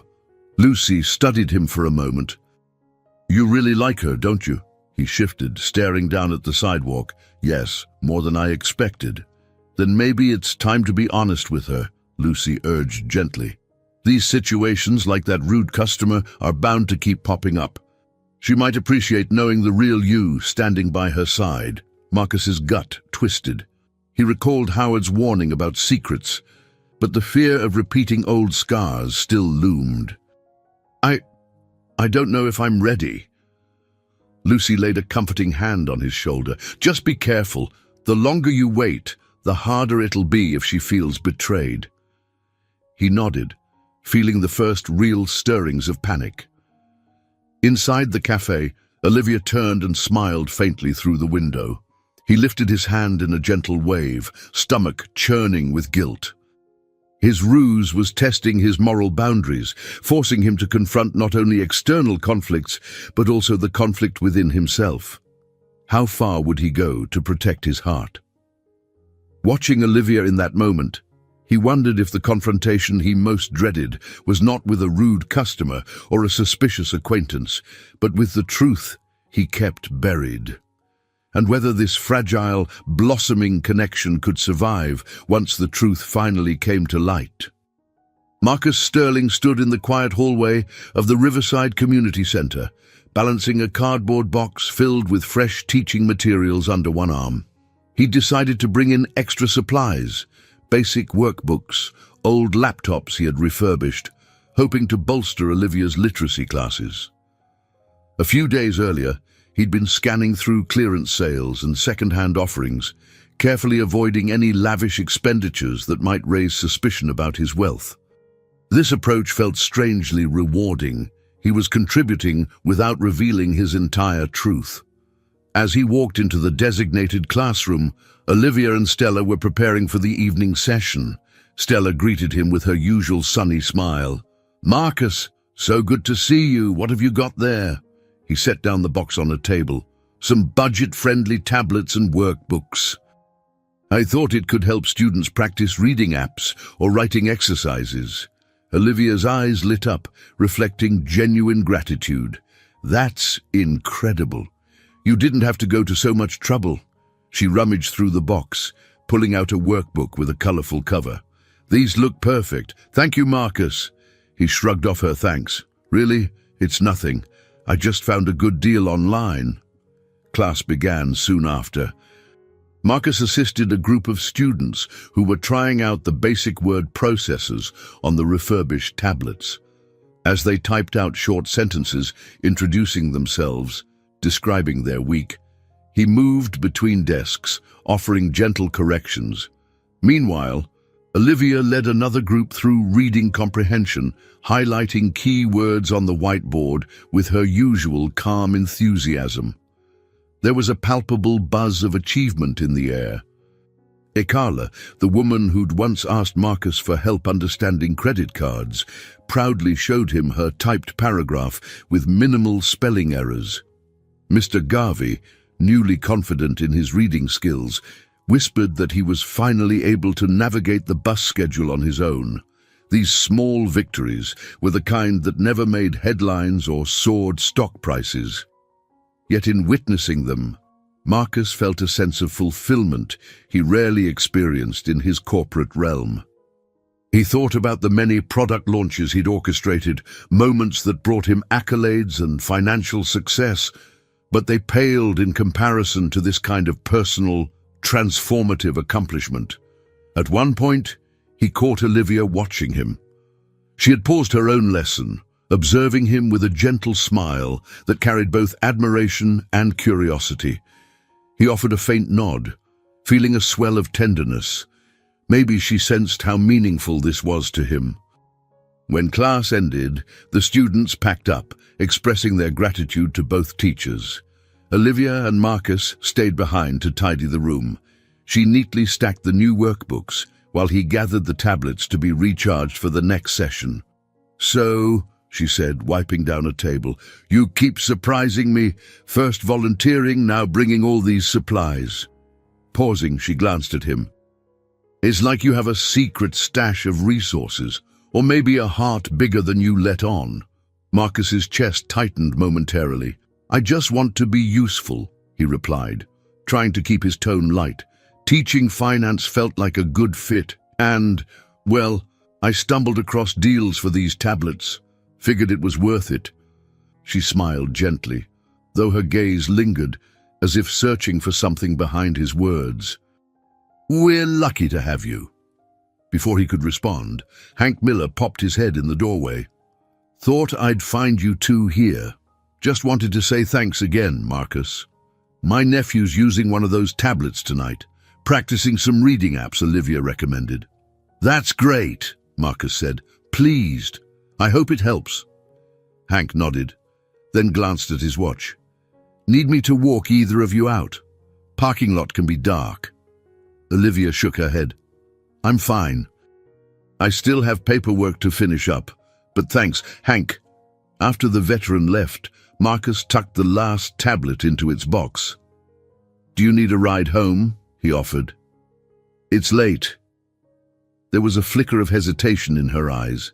She didn't usually accept personal favors, but after a moment she agreed. "If it's not out of your way, sure. My bus route takes forever at this hour." They walked out together, the fluorescent hallway lights flickering above them. Once outside, a brisk wind swept across the parking lot. Marcus led her to the modest sedan he'd purchased. He could almost hear Lucy's voice teasing him for trading his luxury car for a second-hand model. But it was all part of the guise. As they pulled away from the community center, Olivia settled into the passenger seat. The silence between them was comfortable, almost intimate. The city lights blurred by in a soft golden haze. "Thank you again," she said quietly, "not just for the ride, but for everything. Sometimes it feels like I'm carrying this project on my shoulders. Having someone else invest time and energy makes it feel lighter." He tightened his grip on the steering wheel, wishing he could confess the entire truth, that he wanted to do so much more, that he had the means to fix almost every leaking roof and broken heater. But that revelation came with the risk of losing her trust, and he wasn't ready for that gamble. "You're not alone, Olivia," he murmured. "We're all in this together." She looked at him with an expression he couldn't quite decipher, part gratitude, part cautious warmth. In that moment, he realized just how precious these small victories were. A shared ride, a supportive gesture, a classroom full of hopeful adults. Each step drew him deeper into her world, offering him a kind of acceptance he'd long craved. Still, beneath the surface, tension simmered. The longer he let this charade continue, the greater the risk of heartbreak, for both of them. But for now, he allowed himself a moment of quiet satisfaction, choosing to believe he could maintain the balance between sincerity and deceit just a little longer. Grey clouds gathered over Boston's skyline, hinting at a storm. From the vantage point of his penthouse's floor-to-ceiling windows, Marcus stared out at the city with a pensive frown. He was supposed to head to the office soon, Board meetings and investor calls waited, but his mind was elsewhere. All morning he'd wrestled with a growing sense of unease, every day spent teaching at the community center or sharing quiet conversations with Olivia pulled him further from the guarded identity he'd maintained for years. And yet he still hadn't found the courage to tell her the truth. He took a slow sip of coffee, setting the cup down on a marble side table. Memories crowded his mind. Charlotte's betrayal, Greg's manipulations, countless others who wanted him for what he could give rather than who he was. It was these experiences that had led him to masquerade as a mere financial lecturer. But now, he feared he was doing Olivia a deep disservice. A faint chime on his phone signaled a call from Lucy. He exhaled, answering quickly. "Morning, sis." "Marcus, you sound off. Everything okay?" He pinched the bridge of his nose. "I'm not sure. This lie I'm living, it's weighing on me." Lucy's voice softened. "I understand. It's been weeks now, right? You've built a bond with Olivia. Every day you don't tell her, the secret grows bigger. If she finds out from someone else..." "I know," he cut in quietly. "I keep telling myself I'll do it soon, but every time I see her, I can't bear the thought of her looking at me with betrayal." Lucy sighed. "That's the risk you took, Marcus. I tried to warn you. Maybe the question is, do you trust her enough to reveal yourself?" Trust. The word lingered, echoing in his mind. Did he trust Olivia? He thought so. She was genuine, kind-hearted. She gave so much to others without expecting anything back. So what was stopping him? He ended the call with Lucy, promising to think it through, then headed to the office. Later that day, he found himself alone in a sleek conference room after a key investor meeting. The windows offered another panoramic city view, but he felt enclosed, suffocated. The meeting had gone well. Sterling Technologies was on track to finalize a major European expansion, but Marcus barely cared. He glanced at his reflection in the glass, seeing the face of a man who had everything yet felt incomplete. His phone buzzed with a text from Olivia. "Hey, just confirming tomorrow's literacy session. Could you bring those extra printed handouts you mentioned? Hope you're having a good day." Her simple warmth leapt off the screen. He felt a pang in his chest. He typed back, "Of course. I'll bring them. Day's busy, but thinking of you all at the center." A wave of guilt rolled over him. He recalled the last time they spoke about personal matters. She'd lightly teased him for finding such good deals on supplies. She was curious about his background, yet she never pried. Respectful, honest. The very traits he admired were the ones he was repaying with a lie. He exited the conference room, heading into a quiet hallway. There, he passed by a framed photograph, a corporate award ceremony, where he stood beside Lucy, both smiling proudly. He'd built an empire, but what was it worth if his personal life was a tangled mess of distrust? That evening, instead of returning to his penthouse, he drove to a waterfront park. Dusk was approaching, the sky streaked with orange and purple. A biting wind came off the harbor, but Marcus barely noticed. He found an empty bench and sank down, burying his hands in his coat pockets. He thought of Howard Green's warning. Secrets can destroy relationships. He remembered Lucy's caution, repeated so many times. The longer you wait, the harder it will be. And he heard the echo of Olivia's gentle voice saying, "We're lucky to have you." How would she feel once she knew the truth? Would she believe he'd only come to the center to deceive her? His thoughts swirled until he felt nearly paralyzed. The wind whipped across his face, a stinging reminder of reality. He had two choices: continue the masquerade a little longer in hopes of forging an even stronger bond, or reveal the truth now, risking her anger and heartbreak. He stared at the darkening waves. Perhaps it boiled down to trust in Olivia's character. Had she ever shown any sign of greed or opportunism? Never. Yet fear still clung to him like a stubborn shadow. Eventually, the cold drove him back to his car. As he slid into the driver's seat, he made a silent vow. Soon, very soon, he would come clean. Either he would lose her, or they'd move forward honestly. Living in this limbo had become an unbearable weight pressing down on his heart. Turning the key, he let the engine purr softly before pulling away from the curb. The city lights glowed in the distance, but he felt no comfort in their familiarity. The true battle now raged within him as he stood on the brink of either forging an authentic love or watching it crumble under the weight of his unspoken truths. A brisk knock sounded on Marcus's office door. He glanced up from his desk, where piles of paperwork threatened to topple.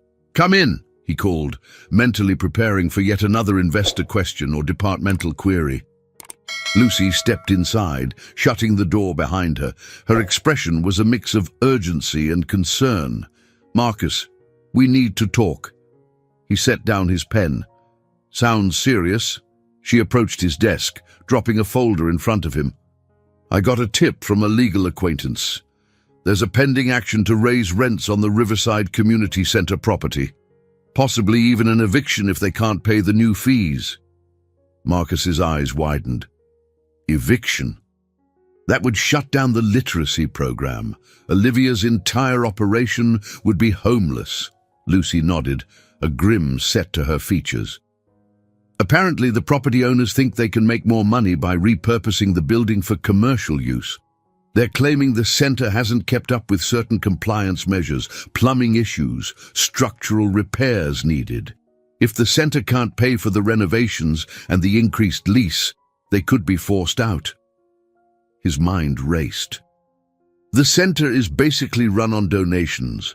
They barely have enough to cover basic maintenance. He stood, abruptly, pacing behind his desk. "I could step in. I could buy the property outright, or at least cover the costs." He broke off, remembering Olivia's suspicious that he was just a modest finance instructor. But how? Without revealing. Lucy touched his arm gently. "This is urgent. If the community center closes, those people lose their only educational resource. Olivia loses her second home. Are you really going to let your secret keep you from helping?" He rubbed his temples, tension coiling in his chest. "No, Of course I want to help, but think about what that implies. If I suddenly show up with thousands, maybe hundreds of thousands, to keep the center running, how do I explain that?" The folder still lay on the desk, an ominous reminder of the situation. Lucy spoke quietly. "You could do it anonymously, but deals like this always leave a paper trail. Sooner or later, it might come out." Marcus clenched his jaw, turning to the large windows that overlooked Boston's skyline. "I have to do something, Lucy. I can't just watch them lose everything. That center means more to Olivia than she's ever let on." She nodded, sympathy evident in her eyes. "Maybe this is the push you need. The reason to come clean." He thought back to the vow he'd made at the waterfront park, either come clean or watch everything crumble. Now, with an eviction looming, inaction wasn't an option. Yet the idea of revealing himself and risking Olivia's trust made him feel sick with apprehension. That night, after Lucy left, he stayed at the office long past sunset, gathering financial documents and scanning real estate regulations. He even considered reaching out to the current property owners through a shell company to quietly negotiate a buyout. But every scenario ended in a tangle of half-truths that could collapse with a single misstep. By the following evening, the sense of urgency had only grown. Marcus arrived at the community center, a lump in his throat. Olivia was there, patiently explaining basic grammar to a small circle of new students. He could see lines of worry etched on her face, though she kept her composure for the sake of the class.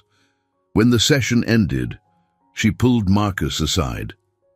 "I just heard from the center's director. They might have to shut down if they can't raise enough funds to meet the new leasing terms. I'm terrified, Marcus. Where will these people go? Most can't afford private classes." He gently squeezed her hand, a surge of protectiveness surging through him. "We'll figure it out," he promised, hating how hollow it sounded without the full truth. "What's your plan?" "I'm trying to organize a fundraiser," she said, her voice trembling with determination. "Maybe a community fair or a raffle. I don't know. Anything to bring in money, but we need so much more than what a small bake sale can cover." Marcus swallowed hard. "We can't give up hope. Maybe there are grants or larger donors." She nodded, blinking back tears. "I'll try everything. I can't let this place close." As she turned away, he felt a jolt of urgency. This was the moment to tell her. But the words lodged in his throat. He pictured her face if he revealed he was actually a multi-millionaire who could solve this crisis in an instant. Would she feel relieved? Betrayed? He stood in the dimly lit hallway, watching her walk back toward the classroom to clean up. The threat looming over the center was large indeed, too large to handle with a simple donation or fundraiser. Yet the fear that had controlled him for so long also loomed large. For the first time, Marcus recognized that if he didn't act decisively, he risked losing Olivia for good, either because the center would vanish from her life or because she'd discover he could have helped but chose to remain hidden. And so, stepping out into the chilly night, he made a silent, painful decision. He would find a way to save the community center, even if it meant putting all his carefully constructed lies in jeopardy. The tension at the Riverside Community Center was palpable. Staff and volunteers rushed through the hallways, frantically organizing a last-minute fundraiser. Posters went up on bulletin boards advertising a community literacy fair with games, auctions, and a raffle. The date, just 2 weeks away, glared from each page in bold letters. Time was short. Marcus arrived early that day to help. He slipped into the main office, where Olivia, Stella, and Hank crowded around a battered desk piled high with forms. They barely glanced up until he cleared his throat softly. "Oh, Marcus, thank God you're here," Olivia sighed. She looked exhausted, dark circles under her eyes, hair pulled into a messy ponytail. "We need more tables, more chairs, and more volunteers. We're trying to set up stalls for local artisans to sell goods, plus an area for live music, but the logistics are overwhelming." Stella chimed in. "We're also short on donations for the raffle prizes. We have maybe half a dozen gift baskets so far, not nearly enough to draw a big crowd." Marcus set down a folder of ideas he'd prepared. "I've done some research on successful community fundraisers. You need a hook, something unique to draw people in." He paused, forcing a casual tone. "I have a friend who works in event planning. Maybe he could donate time or resources." Olivia perked up a bit. "That would be wonderful. Any help is welcome." Across the desk, Hank rubbed his chin. "I'm just hoping we can raise enough to impress the property owners. They're asking for a steep sum to fix the building, plus the higher rent." "Hard to see how a single event could cover all that," Marcus swallowed, the gravity of the situation crashing in on him again. He could write a check that would solve everything, but to do so under the guise of a modest lecturer would be impossible. And so he offered a gentle nod. "Let's take it one step at a time. We'll do our best and see how the numbers come out." For the next few days, Marcus threw himself into the preparations. He used all his corporate negotiation skills to persuade local businesses to donate products or sponsor sections of the fair. He spent hours drafting flyers and working behind the scenes, determined to maximize revenue. Though he kept his net worth hidden, it felt strangely freeing to leverage his business acumen for something purely benevolent. In rare, quiet moments, he found himself alone with Olivia. She'd thank him softly, her expression a blend of gratitude and fatigue. Each time, guilt churned in his stomach. The 2-week deadline loomed like a ticking clock, not just for the center, but for his own integrity. The evening of the fair arrived in a swirl of activity. Strings of colorful lights and hand-painted banners transformed the usually drab community center courtyard into a festive scene. Tables lined the perimeter, displaying crafts, baked goods, and raffle items. A small stage stood at one end for local musicians and a short program of speeches. By 6 o'clock, families and neighbors began trickling in, exchanging laughter and curious glances at the various booths. Olivia moved among the crowd like a gracious host, greeting attendees and directing them to the raffle table. Marcus hovered near her, stepping in to help whenever she looked overwhelmed. As darkness fell, the courtyard filled with chatter. Stella sold homemade cakes. Hank supervised a small game booth, and local artisans displayed handmade jewelry and paintings. Children ran around clutching balloons. A warm buzz of community spirit filled the air, reminding Marcus that not everything in life came with a price tag. When the raffle started, Olivia took the makeshift stage, microphone in hand. Her voice trembled with emotion as she thanked everyone for their support. "No matter how much we raise tonight," she said, "we're grateful for every dollar and every volunteer hour given. This center has been a home for so many who needed help learning to read, to write, to take control of their future. I pray we can keep that going." Applause rippled through the crowd. Marcus noticed tears glistening in her eyes, and he clenched his fists by his side. "I can fix this," he told himself. "I can fix this if I just tell her who I am." But his feet stayed rooted to the ground, fear halting him like an iron chain. The raffle prizes were drawn: restaurant gift certificates, handmade quilts, small electronics. Stella and Hank tallied ticket sales, their faces uncertain. When at last they counted every dollar, they offered a subdued nod to Olivia. She stepped back to the microphone. "I want to announce the total raised tonight." She scanned the paper Stella handed her. It's more than we hoped, but still short of what we need." A hush fell over the crowd. Marcus's heart thundered. This was the moment. He could step up, reveal everything, donate the shortfall, and save the center. But as he watched Olivia's eyes roam across the audience, searching for hope, he felt paralyzed. Was it the right time? Or would it look like a manipulative stunt? At last, she closed the event with heartfelt thanks, urging people to keep praying and supporting however they could. The crowd dispersed slowly, some leaving donations at the last minute. Children waved balloons, and volunteers stacked chairs in silence. Marcus found Olivia near the stage, shoulders slumped. He rested a hand on her arm. "I'm sorry," he murmured. She sniffed, blinking away tears. "I know." "We did our best." His gaze dropped to the ground, frustration and guilt gnawing at him. "We didn't do everything possible," he thought bitterly. "Not if I'm still hiding my real power to help." Yet, in her eyes, he saw no blame, only gratitude.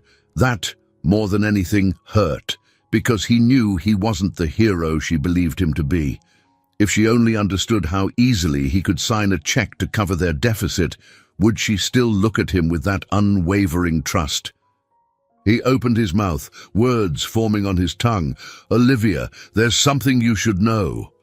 But the moment slipped through his fingers as a group of volunteers approached, asking for direction on cleaning up. He closed his mouth, silently cursing his own hesitation. Somewhere in the distance, a final raffle winner cheered, clutching a small basket of local goodies. Around them, the colored lights flickered. For a brief, fleeting instant, Marcus dared to imagine a future where he was free from secrets, standing beside Olivia as an equal, openly offering what he could. That glimpse of hope buoyed him, even as reality weighed him down. Because, deep inside, he knew the hardest decision still lay ahead. The morning after the literacy fair dawned grey and drizzly. matching the heaviness in Marcus's heart. He stared at his reflection in the bathroom mirror, noting the fatigue etched under his eyes. After a restless night, he'd resolved that something had to change. The knowledge of how easily he could save the community center gnawed at him. He couldn't continue this deception indefinitely. Olivia and the others deserved better. He arrived at Sterling Technologies, bypassing the usual greetings with staff. His assistant, Rachel, sensed his mood and kept interactions brief. In his private office, he sifted through a stack of proposals and profit statements, each promising growth and strong returns. It all felt hollow. He would have traded every glowing forecast for the chance to fix the center's crisis, free of secrets. Lucy dropped by mid-morning, carrying 2 cups of coffee. She handed one to Marcus, then perched on the edge of his desk. "I take it the fundraiser didn't meet the goal." Marcus shook his head. "Not even close. They did an amazing job, but the gap is huge." Her expression softened. "I'm sorry, I know how much this means to you." He swallowed hard, staring at the coffee's rippling surface. "It's time I do something. I can't let them lose that place." Lucy's eyes flickered with relief. "So you'll reveal who you are to Olivia and make an offer? Maybe buy the property, or at least cover repairs?" "That's what I'm considering," he admitted, voice strained. "But how do I do it without her feeling manipulated or betrayed?" "You tell her the truth, from the heart," Lucy said firmly. "Explain your fears, your reasons. She might be hurt, but she'll respect honesty more than if you swoop in mysteriously." He sighed, rubbing a hand over his face. "It's a gamble, but I don't see another way." That afternoon he called Howard Green for advice. The old professor's soothing tone crackled through the phone. "The question isn't whether or not to take a risk, Marcus. It's whether you can live with yourself if you don't." Marcus leaned back in his office chair, letting Howard's words sink in. Living with inaction was no longer an option. "I'll do it," he said quietly. "I'll talk to her tonight." With a new sense of purpose, he finished his workday and headed straight to the community center. The rain had eased to a drizzle by the time he found parking. Inside, he spotted Olivia hunched over a desk, flipping through financial papers with Stella and Hank. Her face looked drawn, worry deepening the lines on her forehead. He approached, throat tight. "Hey, mind if we talk?" Hank and Stella exchanged glances, then discreetly stepped away. Olivia stood, clutching a sheet of figures to her chest. "Of course," she said softly, guiding him to an empty corner of the hallway. "What's going on?" she asked, voice tinged with fatigue. "We're trying to see if there's a last-ditch grant we can apply for, but it's not looking good." Marcus inhaled. This was it, the moment he'd rehearsed a dozen times in his mind. "Olivia, there's something I need to tell you about me, and about how I might be able to help." She studied his face, concern flickering in her eyes. "Okay." Every muscle in his body tensed. Then, just as he began to speak, Hank strode up, out of breath.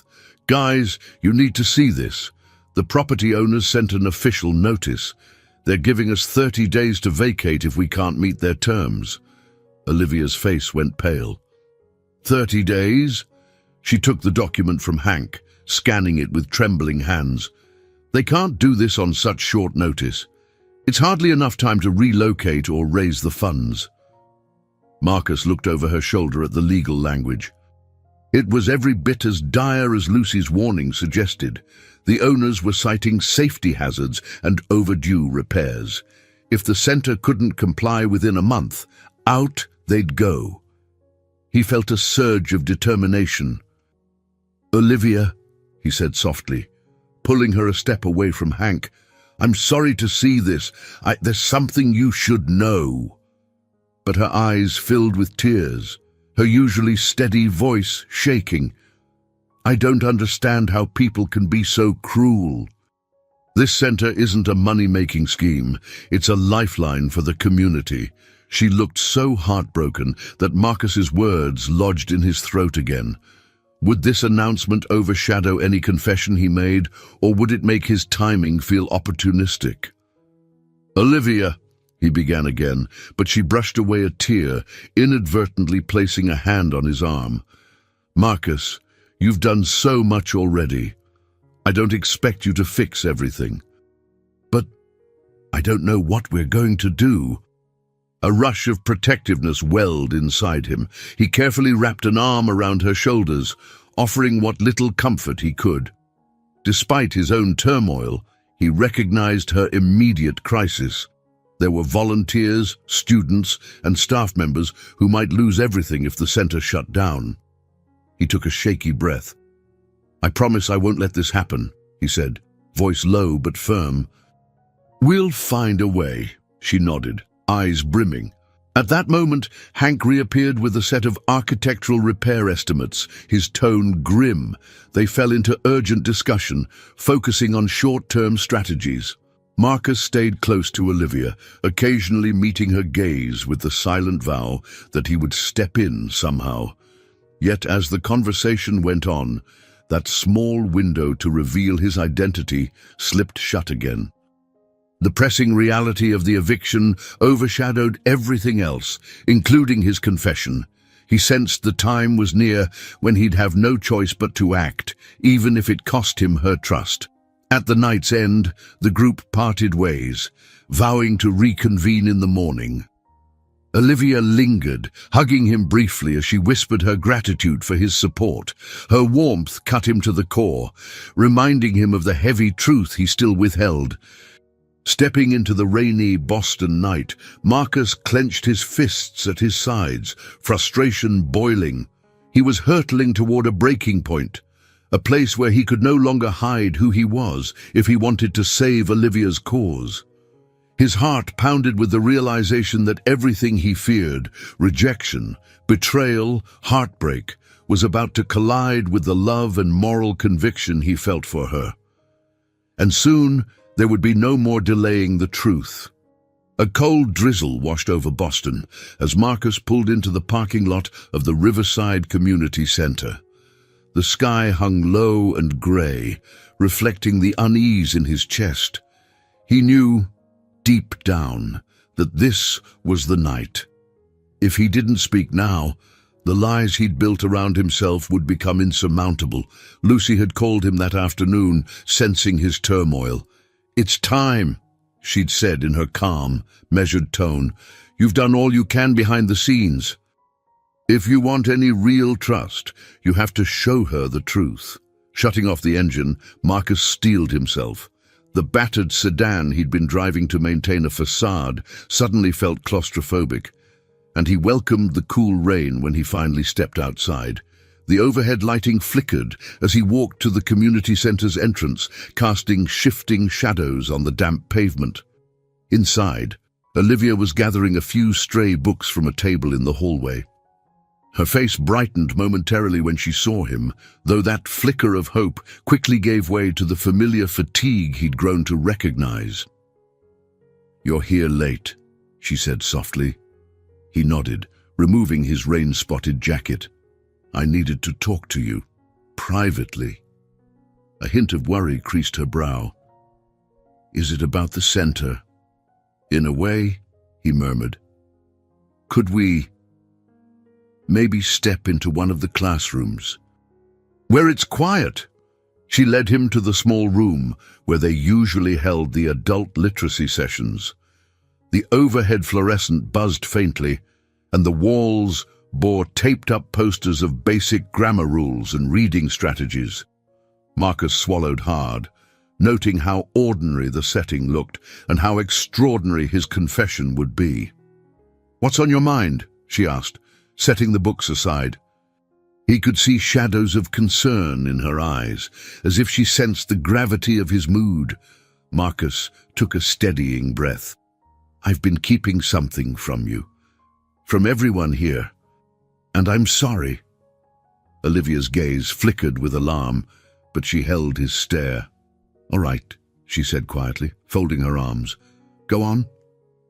He pressed his lips together, trying to organize the thousands of thoughts swirling in his brain. I'm not just a finance instructor or part-time professor.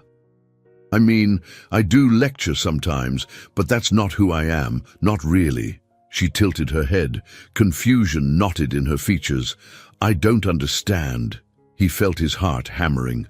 My name is Marcus Sterling. I run Sterling Technologies. The silence that followed was deafening. Her eyes widened, and she took a half step back. Sterling, as in the software and tech giant. He nodded, a flush creeping up his neck. I've built it over the past decade. That's where my real money comes from. I'm not some middle-class guy who just gets by. I came here under false pretenses because I've been hurt in the past by people who only wanted me for my fortune. She didn't speak, and the pause stretched out thick with tension. Finally, she pressed a hand to her temple. Why would you hide that from me? From all of us.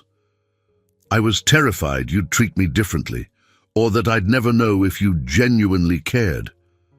Marcus swallowed, feeling a twinge of shame. I've met too many people who see dollar signs when they look at me.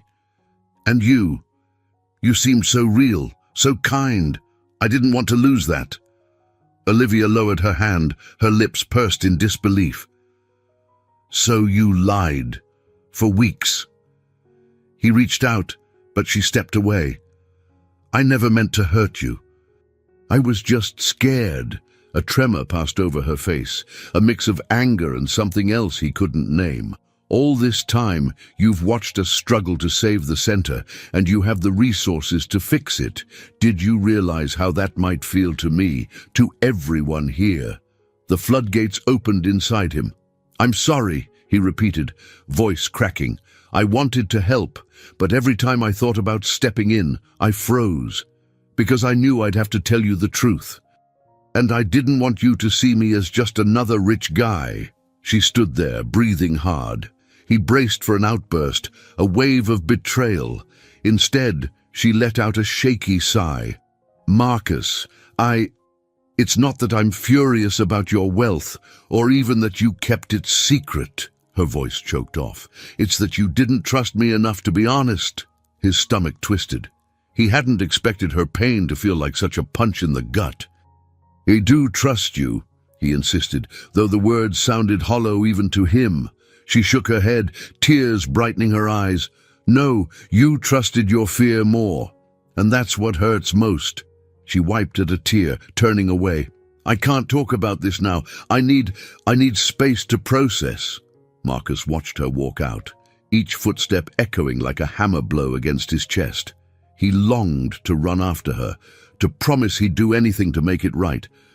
But his own guilt kept him rooted to the spot, staring at the battered desks and laminated learning charts that symbolized the honesty and dedication he admired in her. Only after her footsteps faded did he allow himself to slump into a chair, head in his hands. His worst nightmare was coming true. The person he cared about most felt betrayed, and he had no one to blame but himself. Outside, the rain intensified, tapping against the windows like impatient fingers. Marcus closed his eyes, realizing with a heavy heart that the hard part had only just begun. The next day dragged by in a haze. Marcus arrived at Sterling Technologies and tried to focus on quarterly reports, but every chart and spreadsheet blurred under the weight of his thoughts. He left early, claiming he was feeling unwell, and headed home to his penthouse, now a place that felt eerily hollow. He found himself pacing the living room, gazing at the view of Boston through rain-streaked glass. Memories of Olivia's stricken face replayed in his mind. She hadn't yelled or accused him of malice. She'd simply looked wounded. He couldn't decide which reaction hurt more. Lucy arrived that evening, letting herself in with the spare key. When she saw him slumped on the couch, she offered a sympathetic smile. "You did it, then?" "You told her," he nodded, voice strained. "She walked out, didn't want to talk anymore. I can't say I blame her." Lucy set her purse aside and took a seat across from him. Give her time. You dropped a huge revelation on her. She might need space to decide how she really feels. He rubbed a hand over his eyes. I just want to fix it. But how do I show her I'm not like those people who used me? I've become what I despised, someone who lies for his own benefit. Lucy leaned forward. Marcus, you did it out of fear, not greed. She may come to understand that, but there's another complication. She paused, seeming uncertain how to proceed. What else could possibly be more complicated? He asked, a note of bitterness creeping into his tone. Lucy hesitated. I did some digging, reviewing old legal documents. Dad's name kept popping up in connection with properties. Remember that scandal years ago when he defaulted on certain obligations? People lost their jobs, their homes. Turns out, one of those impacted might have been... He tensed, a terrible sense of foreboding gripping him. Might have been who, Lucy? She took a breath. Robert Foster, Olivia's father. Marcus froze. Her father was... Wait, are you saying Dad's deals left her family destitute? Lucy nodded grimly. It appears that Robert was part of a group of employees who lost their pensions when Dad sold off a manufacturing wing. He apparently sank into debt and faced foreclosure shortly after. Shock pounded in Marcus's ears, followed by a wave of nausea. My God, did she know about this? Lucy pursed her lips. I can't be sure. But if she recognized your name from the start, maybe that's why she was cautious. He shot up from the couch, pacing toward the window. Rain glowed under streetlights like silver threads. That might explain so much. Why she never asked personal questions about my past. Why she seemed guarded herself. Lucy stood, crossing her arms. It's not your fault what Dad did. But if her family was hurt by him, she might worry you'd be no different. And your deception hasn't helped ease that concern. Marcus's mind reeled. Just when he thought he'd finally been honest, another layer of secrets threatened to crush any hope of reconciliation. I have to see her, he said, spinning to face Lucy. I need to find out if this is true, and if she's known all along. Lucy set a hand on his shoulder. Calm down, Marcus. Don't barge in demanding answers. Talk to her gently. Yet talk proved harder than he expected. Olivia dodged his calls. She didn't answer texts. At the community center, Hank and Stella politely informed him she was taking a few days off to sort through personal matters. A knot of dread coiled in his stomach. She must know. She must have known everything from the start. The possibility churned in his mind. She might have recognized him but kept a distance for her own reasons. Could she have cared for him genuinely? Or had she always feared he was another Sterling who would destroy her life? On the third day, an unfamiliar number flashed on his phone. Hoping desperately it was Olivia, he answered with a shaky, "Hello." "Marcus," came a calm female voice. "It's Stella Hopkins, from the center." Relief washed over him, though not entirely. "Stella, hi. Is Olivia okay?" A brief pause. She's working through some things. She asked me not to give her address to you, but she did say you could come by my place if you want to talk." Marcus frowned in confusion. "Talk to you?" "Yes, there's something you need to understand about her family. If I didn't believe it was crucial, I wouldn't get involved." A flicker of hope ignited in Marcus's chest, tempered by apprehension. "I'll come right away. Text me the address." Stella did, and Marcus wasted no time heading out. Rain still drizzled as he drove through a quiet neighborhood on the city's outskirts. He found Stella waiting on the porch of a modest single-story home with warm light in the windows. She led him inside, offering tea in a cramped living room decorated with crocheted blankets and framed photos of smiling relatives. Once they both settled, Stella folded her hands in her lap. "Marcus, Olivia told me you admitted your real identity. She's conflicted, upset, understandably so. But that's only half the story. He nodded tightly. Lucy found records about my father's involvement in Robert Foster's financial downfall. Is that what this is about? Stella exhaled, glancing at her own reflection in a nearby mirror. Olivia asked me not to share every detail, but I think you deserve to know the basics. Robert was a proud man who'd worked for your father's company for years. When the layoffs came, he lost his pension. It spiraled from there. He lost his home and fell into a depression he never fully recovered from.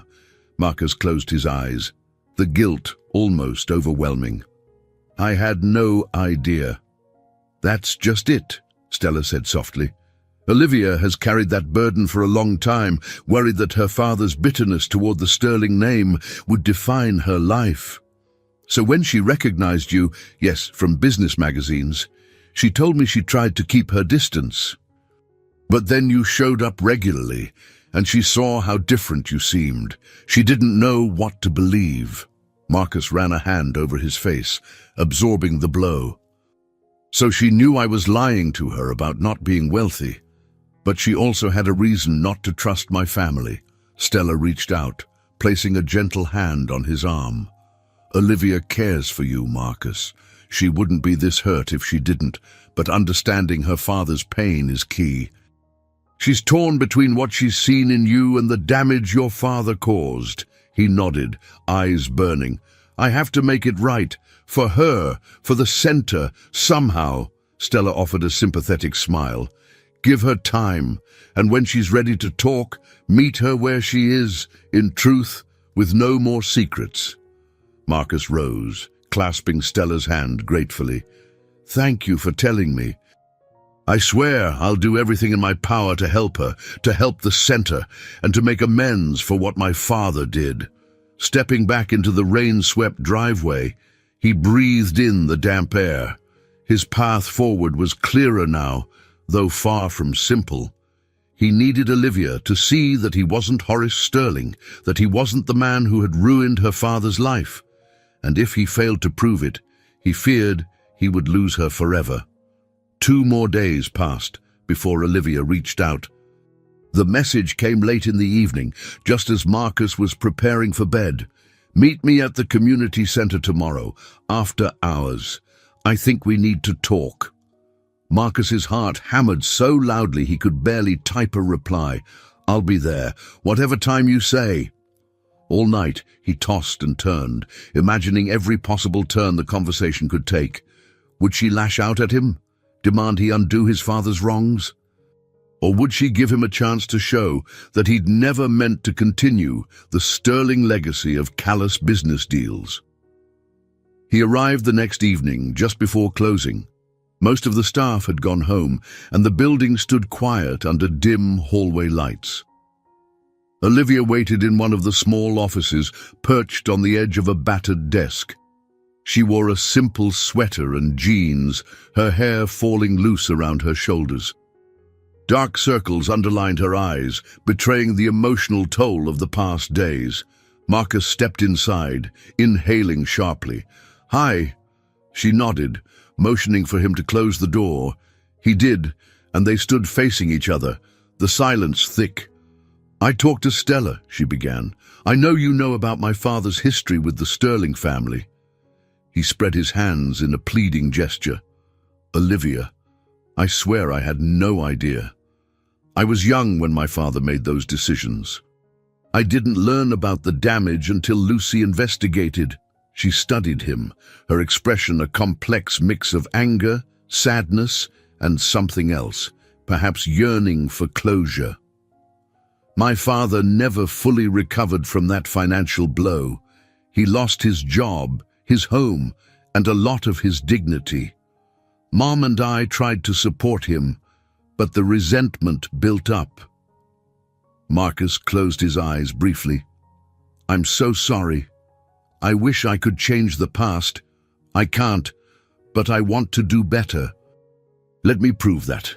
She gazed down at her hands. "You hurt me, Marcus, by lying about who you are, But at the same time, I can't ignore how you've helped the center, how you've treated everyone with kindness these past weeks, before I even suspected you were a Sterling. And you took interest in my literacy program because you truly care." There was a tremor in her voice, and he dared step closer. "I do care, not just about the center, but about you. You mean more to me than I ever expected." She bit her lip, eyes glistening. "I kept my distance at first because of your surname, but you seemed different. And it scared me to imagine that I might be drawn to the son of the man who cost my father everything." A pulse of hope thrummed in Marcus's veins. "I'm not my father. I never want to repeat his mistakes. I'm willing to prove it.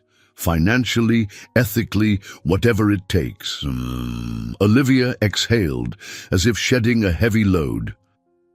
"Part of me wants to trust you, but I'm still dealing with the hurt. You deceived me, and it makes me wonder what else might be hidden." He reached out tentatively, brushing his fingertips against hers. When she didn't pull away, he felt a flicker of relief. "No more secrets," he promised. "Ask me anything, and I'll answer truthfully. My life is an open book." She searched his face. "The center is about to lose its lease. If you have the means, why haven't you already stepped in to save it?" He swallowed, guilt returning. "Because I knew that the second I did, I'd have to explain how I could afford it. I was too much of a coward to face your questions." She nodded, eyes brimming with tears. "And that hesitation nearly cost us everything." Marcus gently laced his fingers with hers, that small point of contact enough to make his heart stutter. "I'm done hesitating. If you'll let me, I want to help. Let me invest in the center, publicly if need be. I'll ensure the repairs are done, the rent is paid. In return, I just ask for your forgiveness, or at least a chance to earn it." Her lips trembled. "I need time to see this is genuine. But I won't stand in your way if you want to contribute. We'd be foolish to reject funding now." His chest tightened with a mixture of relief and regret. "Thank you." She released a shaky breath, tears trailing down her cheeks. "I'm not promising anything else, Marcus. We have a lot to work through, both of us, but let's start by saving this center." He nodded, gently squeezing her hand before letting go. "Whatever you need, I'm here." For a moment, they simply stared at each other, the tension still palpable but threaded with a fragile new hope. Marcus realized that healing old wounds wouldn't happen overnight, yet this was a start, a delicate, tremulous bridge that might one day lead them back to each other, stronger and more honest than before.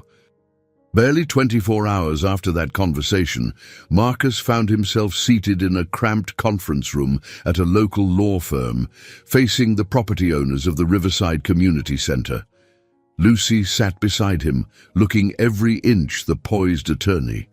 On the opposite side of the long wooden table, two men in suits eyed Marcus with curiosity and mild skepticism, flipping through documents that spelled out his surprise proposal. He had made a bold move, offering to purchase the property outright through a legitimate trust and commit to funding the necessary repairs, as well as stabilizing the rent for the community center. It was a multi-million-dollar arrangement that seemed to stun everyone involved. Lucy cleared her throat, breaking the tense silence. "My client, Mr. Sterling, is prepared to finalize this deal as soon as possible. He's made it clear that saving the community center is his top priority." One of the property owners, a balding man with wire-rimmed glasses, frowned. "Why the sudden interest? Last month, the center could barely scrape together rent. Now you're stepping in like a guardian angel." Marcus leaned forward, hands folded. "I believe in what the center does. I'm also aware they're in danger of eviction. This arrangement ensures they can continue their programs while allowing you to sell at a fair profit." The second man, younger and more shrewd-looking, tapped a pen against his notepad. "It's unusual. But we're not opposed to a lucrative deal. We just want to make sure all the legalities line up. Lucy slid a binder toward them. Everything is detailed here: the purchase price, the commitment to repairs, and the new lease agreement that locks in a manageable rent for the center. Mr. Sterling is capable of closing quickly. Marcus swallowed, remembering Olivia's guarded expression when he'd mentioned this plan the night before. She'd supported it, but he could see the conflict in her eyes, gratitude for the rescue and lingering hurt over his previous deceptions. He forced himself to refocus on the men across the table. Time is crucial, he said. The community center only has a month before forced eviction. If we move fast, no one has to relocate, and you get a clean sale. After a few more questions and a round of cautious nods, the property owners stood up to confer in private. Marcus exhaled, raking a hand through his hair. Lucy gave him a small, encouraging smile. "You're doing the right thing, you know." He nodded, though doubt still gnawed at him. "I just hope Olivia can see this as sincerity, not manipulation. I can't deny how abrupt it looks." Lucy patted his arm gently. "She knows the crisis is real, and she's aware you could have kept hiding. Instead, you're stepping forward publicly, risking your secret. That counts for something." The property owners returned after a short deliberation. The older man cleared his throat. "We're inclined to accept your offer, Mr. Sterling. It's generous. Our lawyer will finalize the contract by next week. We'll need you to wire an earnest payment by tomorrow." Marcus shook their hands. Relief mingled with the weight of responsibility. "I'll transfer the funds immediately." Lucy handled the formalities, and an hour later, they left the law firm with a signed draft agreement in hand. Marcus stared at the document, adrenaline still coursing through him. "I'm buying an entire property to save the center." The magnitude of it sank in, yet he felt a strange calm. That afternoon, he called a meeting at the community center, inviting Olivia, Hank, Stella, and a few other key volunteers. They gathered in a small office, tension hovering in the air. Olivia sat on the edge of a desk, arms folded protectively. Marcus cleared his throat. "I wanted to share some important news. I've negotiated with the owners to purchase this property. Pending final paperwork, we'll be able to do the repairs, keep the center open, and set a stable rent." A stunned silence fell. Hank's eyes widened. Stella gasped. Another volunteer, a young mother named Joanne, covered her mouth in disbelief. Olivia looked down, her posture rigid. "You're buying it outright?" "Yes," Marcus confirmed gently. "You'll have all the space you need, plus the security of knowing it can't be sold out from under you again." Hank recovered first, clapping Marcus on the shoulder. "Well, I'll be damned. You just saved a lot of folks from losing a vital resource." Stella blinked back tears. "I don't even know what to say." All eyes shifted to Olivia, waiting for her reaction. She finally lifted her gaze to Marcus, and in that moment he saw gratitude, confusion, and a flicker of unresolved hurt. "Thank you," she said quietly, "on behalf of everyone here." He gave a small nod. "I only hope you'll see that this is about more than money for me." She pressed her lips together, then stood. "Maybe we can discuss the details and come up with a plan for the renovations. There's a lot we've been wanting to fix up: heating, plumbing, classroom expansions." It was a pragmatic response, but he detected a slight tremor in her voice. If the others noticed, they didn't comment. They launched into a flurry of ideas about improvements, from better lighting in the hallways to installing ramps for better accessibility. Marcus jotted notes, trying to keep up.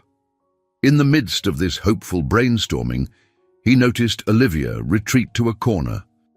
Her arms crossed over her chest. She watched the excitement with a vacant stare. It was almost as if she couldn't allow herself to celebrate yet. Eventually, the meeting wrapped up. Stella and Hank left, each thanking Marcus profusely.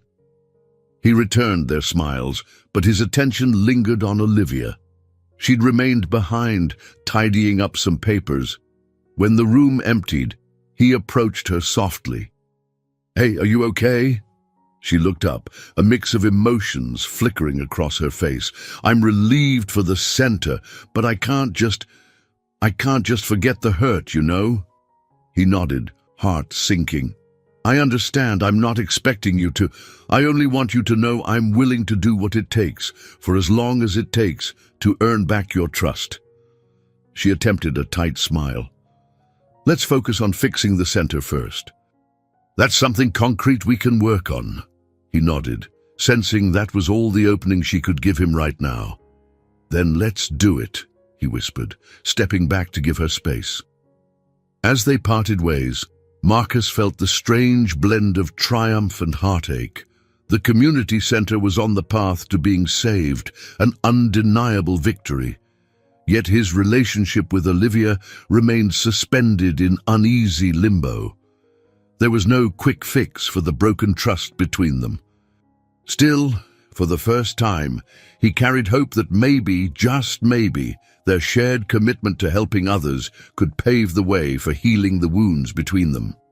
Over the next few days, the purchase agreement moved swiftly. Lucy facilitated the legal documentation, and Marcus transferred the funds for the earnest payment. Contractors were scheduled to inspect the community center for immediate repairs. Local news outlets caught wind of the story, a wealthy philanthropist stepping in to preserve a vital neighborhood resource, and requests for interviews trickled in. Marcus, however, politely declined most interview requests.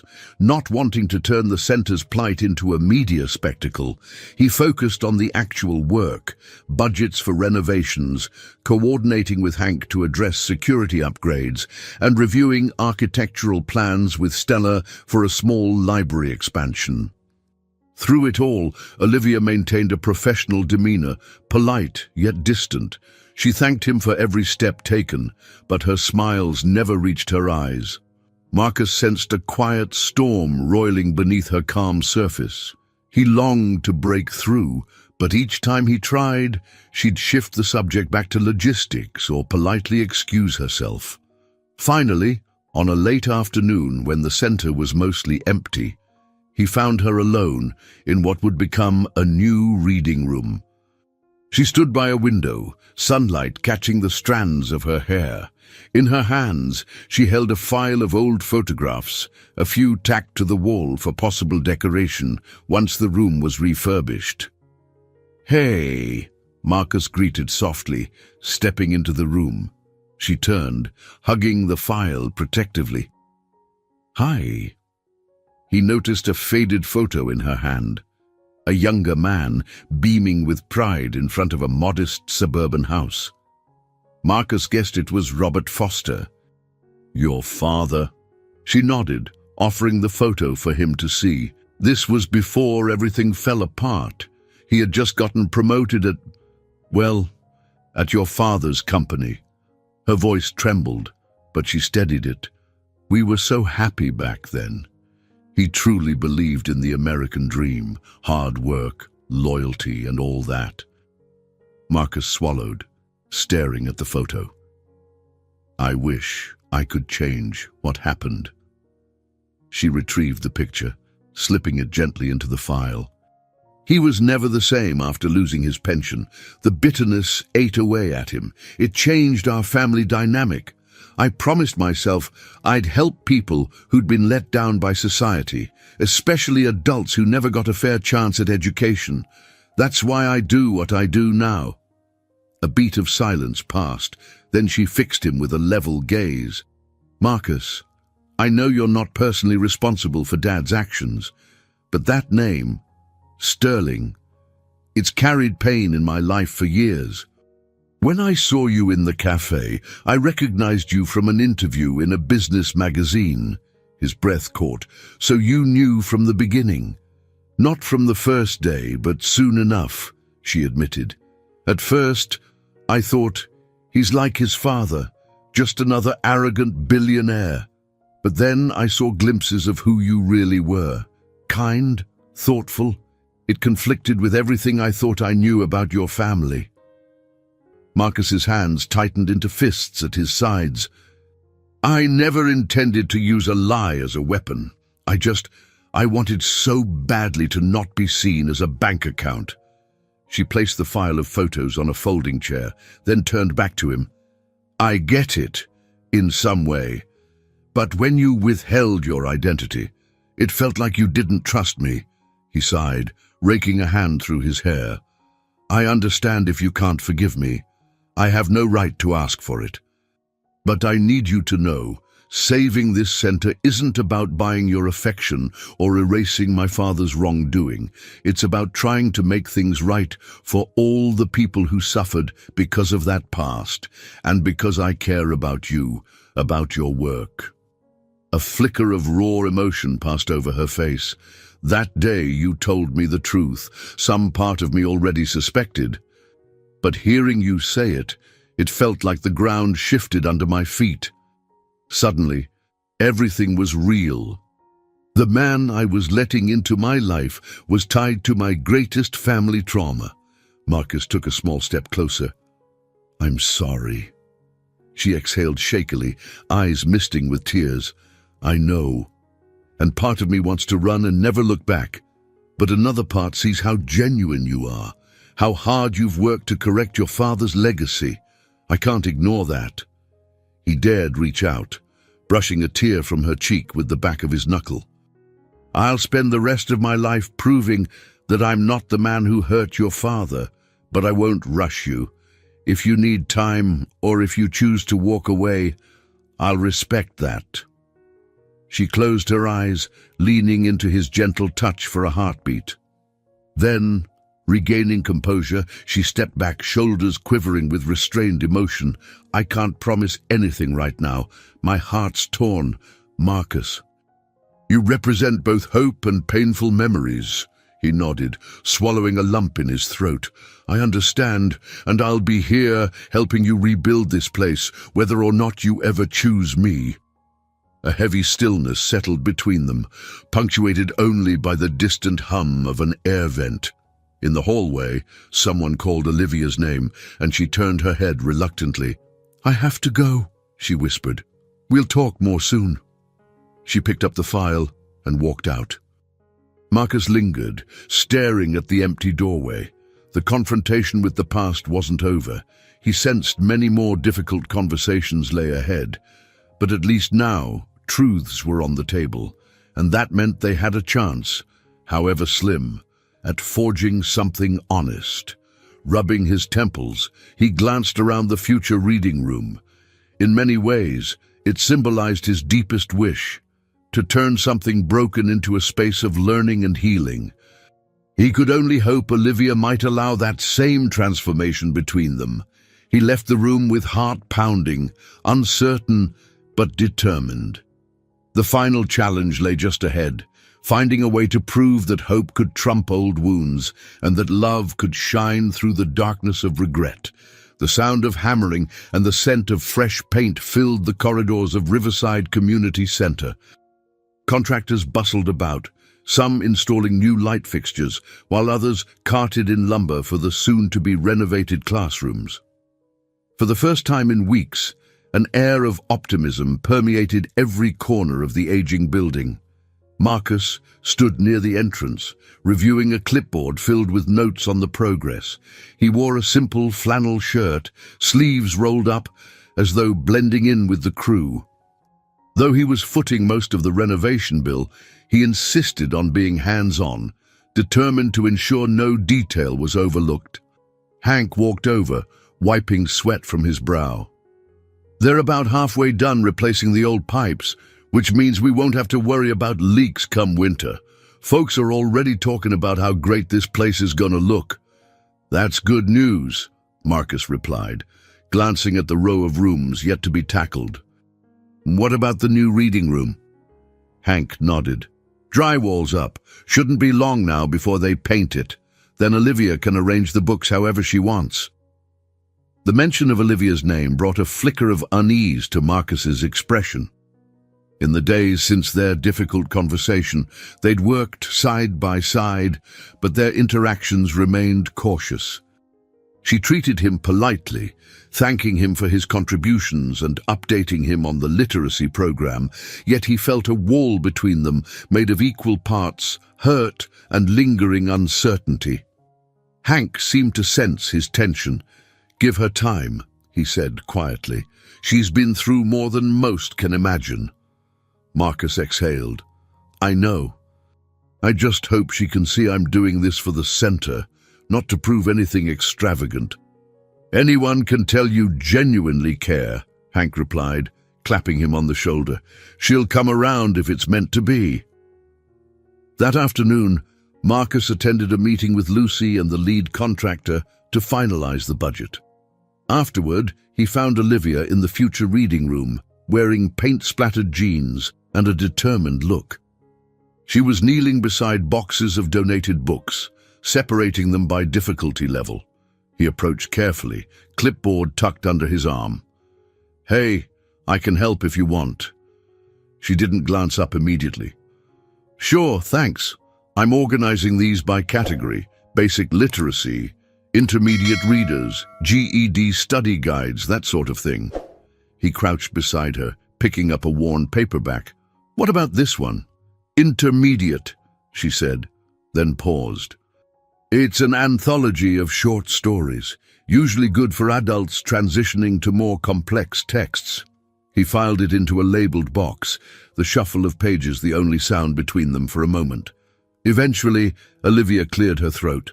"The community's buzzing with excitement about the improvements. Stella says the next enrollment session might hit record numbers." Marcus managed a small smile. "That's great. More people will have the resources they need." She nodded, carefully setting aside a dog-eared dictionary. "You've done a lot, Marcus, more than I ever anticipated." He kept his eyes on the stack of books. "I only wish I'd been open from the start." At that, she let out a quiet sigh. "Me too. But we can't change how we got here. At least this place will stand as a safe haven for years to come." She lifted another book, her hands lingering on the cover. "Remember, Mr. Garvey, he started reading advanced short stories last week. He's thrilled. He even said he might attempt his first novel soon." "That's incredible," Marcus replied softly, trying to catch her gaze. "That's exactly why these programs matter so much." She looked up at him then, her features gentler than he'd seen in days. "And it's why I'm grateful for everything you've done. I hope you know that." His throat tightened. "Thank you. It means a lot to hear you say it."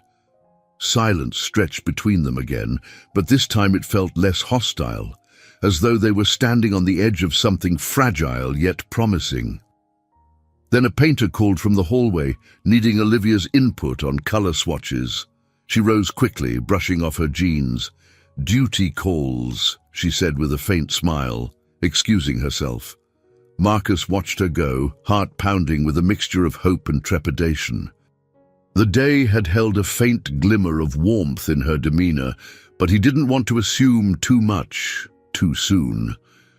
Turning back to the boxes, he carefully resumed sorting, each labeled volume a small step toward the new beginning, the center, and perhaps he and Olivia desperately needed. That evening, as the last of the workers packed up tools, Marcus stood outside under the building's awning. The drizzle from earlier had stopped, leaving the streets damp and reflective. He stared at the neon glow of a nearby lamppost, recalling how, not so long ago, he'd felt disconnected from everyone and everything around him. Now, despite the uncertainties, he felt a sense of belonging. He'd helped transform the community center from a place on the brink of closure into a beacon of possibility. And in doing so, he'd begun to transform himself, peeling away layers of distrust and fear. His phone buzzed. A text from Lucy. "Proud of you, big brother. Keep it up. Good things will follow."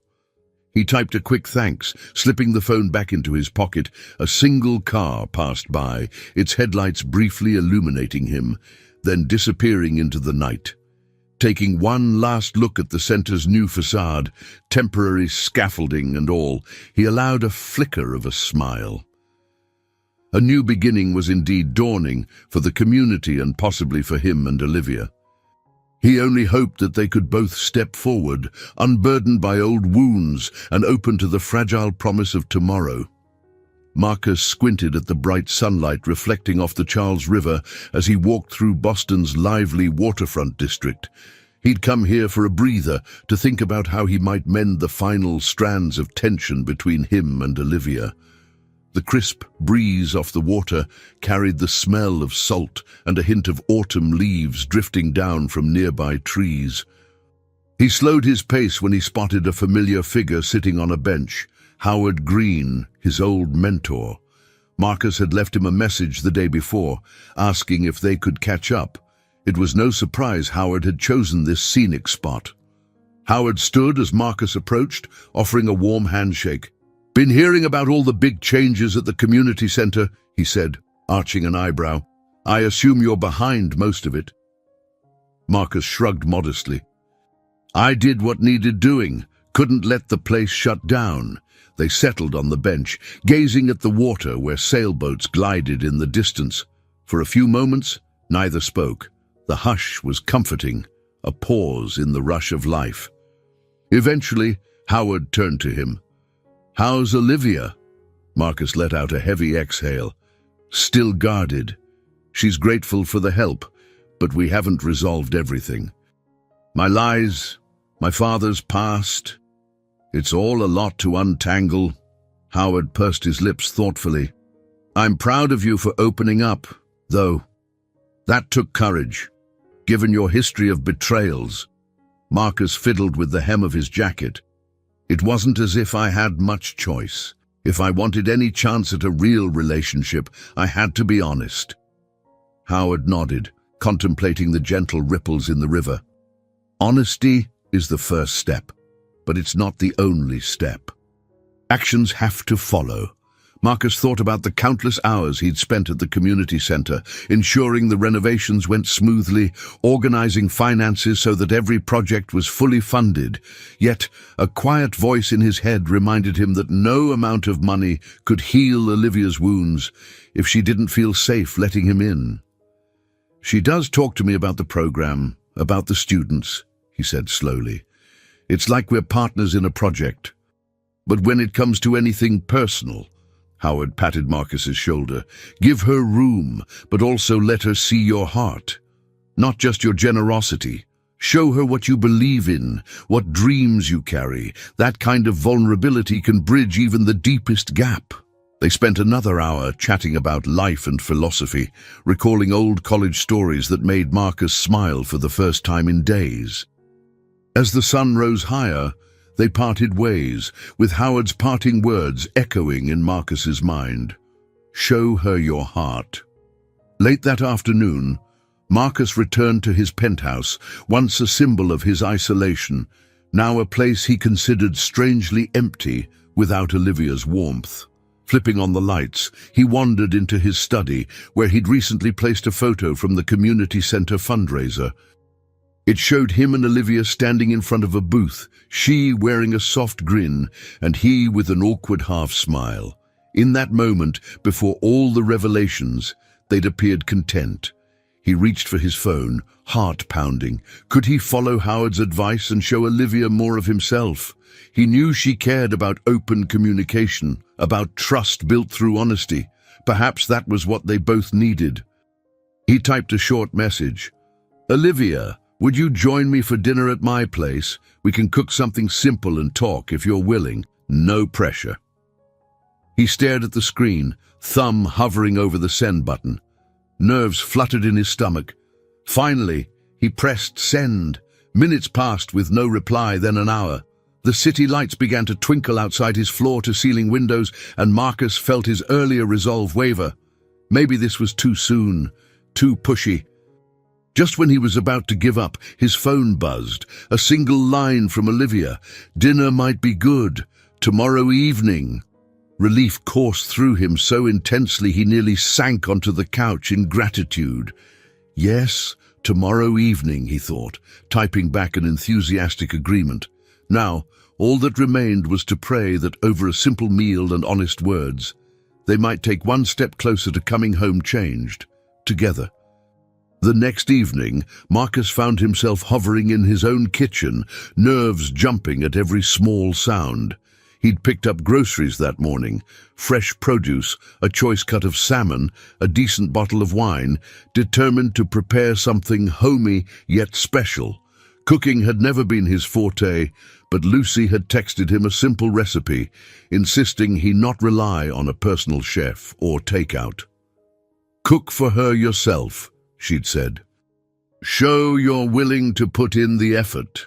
Soft music played from a nearby speaker as he set the table for two. His penthouse, once the epitome of modern luxury, suddenly felt too large, too austere. He'd tried to warm it up by placing fresh flowers on the marble countertop and dimming the overhead lights to a gentle glow. A quiet knock on the door made his heart skip. He hurried over, hesitating a split second before opening it to find Olivia standing in the hallway. She wore a casual sweater and jeans, hair loosely braided over one shoulder. A faint, cautious smile tugged at her lips. "Hi," she said softly. "I know I'm a few minutes early." "That's fine," he replied, stepping aside. "Come in." She slipped past him, glancing around. Marcus watched her reaction as she took in the sleek furniture, the panoramic city view through the windows. He sensed her unease. This opulent setting stood in stark contrast to the community center halls they'd roamed together. "Your place is impressive," she admitted, walking slowly into the living area. He rubbed the back of his neck. "It's mostly for convenience. I used to entertain clients here, but I rarely do that anymore." She nodded, fiddling with a loose thread on her sweater. "Smells good, whatever you're making." "Salmon," he said, heart pounding. "Let me just check on it." In the kitchen, he opened the oven, relieved the fish looked neither burnt nor undercooked. Olivia lingered by the counter, clearly hesitant about where to stand. He offered a small grin. "I'm not a master chef, but Lucy swore this recipe was foolproof." "She does know her way around a recipe," Olivia replied, and a flicker of amusement crossed her face. They sat down to eat, the atmosphere initially thick with unspoken tension. Marcus poured wine, his hand slightly unsteady.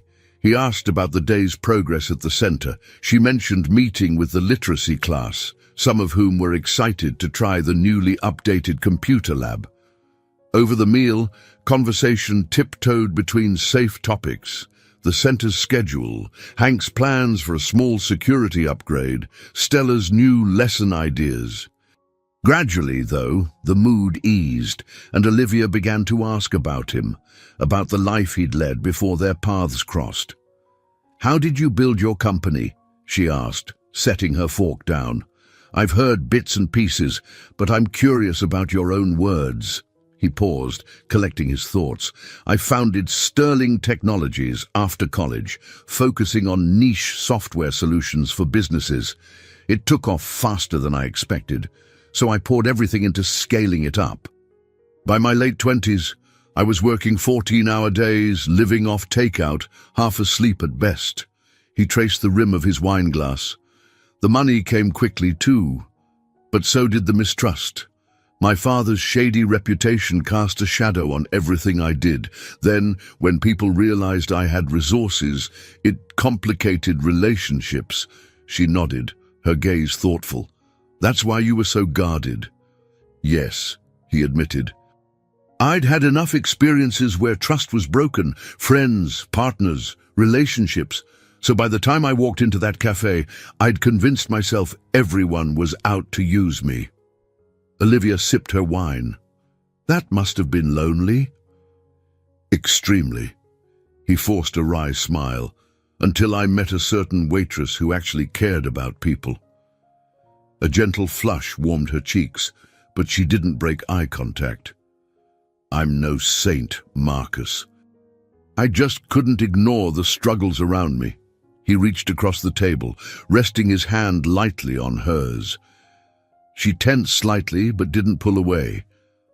"You inspired me," he said earnestly.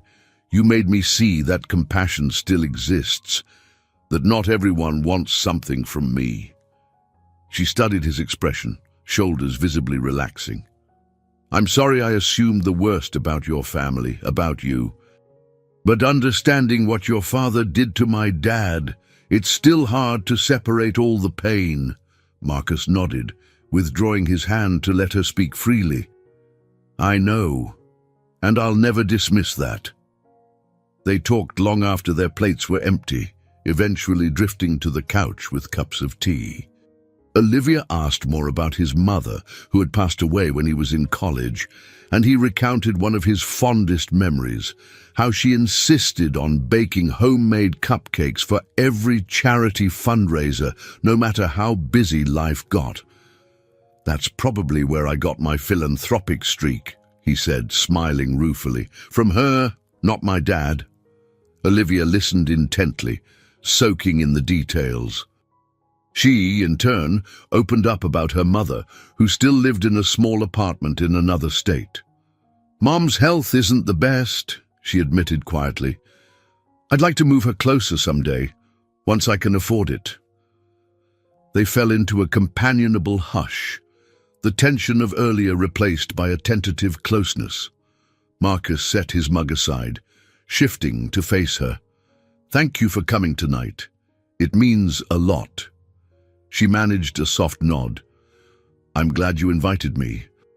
I'd miss talking like this, even though it's still complicated." He brushed a stray hair from her forehead, heart full yet cautious.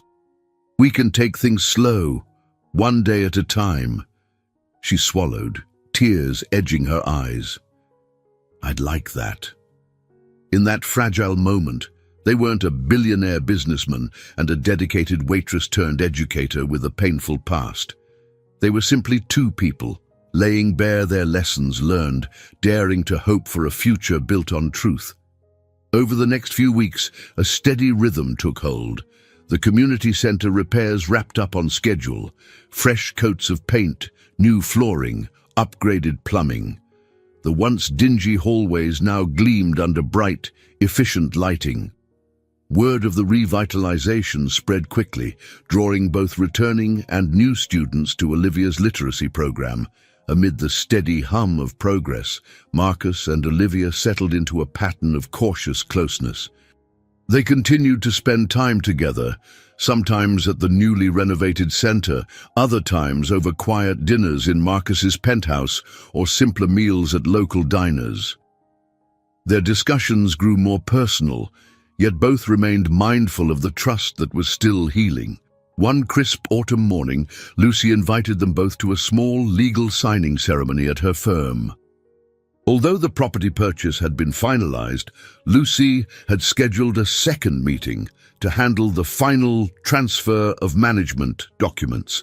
It was a symbolic step, solidifying that the community center would remain protected under the new agreement. Marcus, dressed in a casual blazer, arrived with Olivia on his arm.